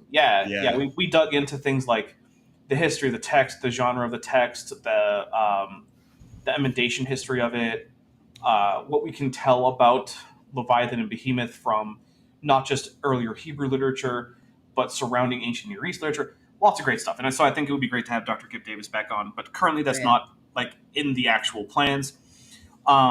He's a busy guy, yeah. Yeah. Isn't he about to leave the country or something? He's doing a tour of Israel, but it's going to be in like about a year or so. Okay, never mind. On the 26th, I'm going to be starting a new series. Basically, the Institute for Creation Research had this thing called like Creation Answers or something like that. And it was a series of these 62 relatively short videos. So I did like a 6-part series about all of them in a row. And the supercut for that does exist, and it's over 5 hours long. God. Yeah. But that's not coming out for a very long time, so don't hold your breath for that supercut. Sorry, that's actually the 28th. The 26th is actually supposed to be Jackson with Jackson, where I will be on with Jackson Wheat talking about Dr. Charles Jackson, or as we call him, Bad Jackson. And then, I have no idea what's happening on the 30th. So there you go. That's like a week and a half worth of what's coming up on my channel. There's months worth of stuff in the catalog. So like my channel is going to be active for quite a while, even if I don't make any more videos, which I am currently making a video. I made a video yesterday and went up for early access, and I'm planning on finishing up another video by like Thursday at the latest. Your production is incredible. Thank you. Yeah. It is. I want to say, like, yeah, because I'm full disclaimer Patreon, so I get pings, I think, daily on this went live, or this is early access. You are, It's man, not a it's not quite content making daily. machine. It's not quite daily, but it is more than weekly. Yeah. You've got content like 5 months out in advance. Like, So At my least. hope is to eventually get to the point where I have a year's worth of weekly content, and then go to 2 video releases a week for the scripted stuff, and do that until I get back down to like 6 months, and then go back to 1 until I can build back up to a year, and try to cycle that way. But it's going to be a while before I get up to a year, because this month I've only made 4 videos so far, and Oh that's no. I know. It's more videos than I've made this month. Well, but actually, one of them was really fun because it wasn't young Earth creationism. It was like pseudo archaeology about Egyptology, and so I get to just go into things like Egyptian hieroglyphics and art motifs in ancient Egypt, and what symbolism was used in ancient Egyptian art, and why it doesn't support the idea that the Egyptians were just people who had a really big Easton kink. Turns out that's not what's going on in their art. Instead, I think it's what's going on in the head of the person who was doing the video I was responding to. I'm pretty sure that guy has the big Easton kink. Which, No, hey, that's fine. Have an Easton kink. Just don't pretend that everyone in the ancient world also had the same kink you did. there's no fun in that. Or how Kind of about the this? Zacharias Stitchin approach to Oh goodness. archaeology. Maybe I should do something with Zachariah Sitchin. I need to find a format that's visually entertaining enough that I can sit through it to respond to it. Because you would not believe the number of videos that I don't cover just because they're so damn boring. And I mean, I would. I would, I would Actually, believe it. Yeah, I'd believe it. if you look at some of the stuff I do cover, it's already really boring in some cases, and it gets so much more boring. Yeah. No, Like, yeah, I would. I definitely would Yep. have an idea of how much stuff out there that is so boring, or that the video quality is so poor that I'm oh like, yeah, I've sent Doc stuff where I'm just like, I really Or like that this other people have video, already done but the sometimes. audience would just torch and burn the stream. It's just Yeah. well, if it's audio quality, Mhm. let me know, and I might be able to walk you through ways to help with that, because I've cleaned up other people's audio for my videos before. Good to know. Good to know. Yeah, some of the videos that you see on my channel, if you look at the other person's audio, it's Mhm. much better than it used to be. Yeah. Much better. I would believe that. Yeah. So, Doc, do you have anything coming up? I know that your Flurf stream was canceled. Is that being rescheduled? Oh. Or? Yes, it should be. It should be. I was supposed to do a stream with Grayson, who was in chat earlier, on Thursday about the moon landing, just generally, Okay. with at least one of the people that we were going to be doing the debate with was a flat earther. I don't know about the other. I can't find them anywhere online. But that is ostensibly sort of vaguely probably happening this week, probably on Thursday. So who knows? But on Sunday, next Sunday, I do have, that's the 24th, right? Yeah. Yeah. I have scheduled a conversation with my flat Earth friend Nathan, who he's a good Nathan. There's several horrible Nathans in the flat Earth community. What is it with But Flurfs and the name Nathan? I don't know, man. I don't know. It's like Young Earth Creationist and Matt. There's a whole bunch of Matts in Young Earth Creationist. Yeah. And I don't get it. Yeah, but this will be our third conversation. I've had 2 really enjoyable conversations with him before. This one's going to be about the Edavos effect and about how atom interferometry was used to measure the local gravitational acceleration over Iceland, which is so cool. It's so cool, you guys. They flew back and forth and they did atom interferometry, which is like my thing. I do that at work. And they measured gravity, and it's so cool. And it's like the Platonic form of a paper written for me to disprove flat Earth. Nice. Now, how many magnets were used? I hate you so much. Love you too. Unsubbing. You've said that too many times. It's become an empty threat. I know. All right, Dapper, thank you for coming by, and Chad, thank you so much for coming through, showing love even at this late hour. I don't have anything scheduled coming up, but we will be back here next week.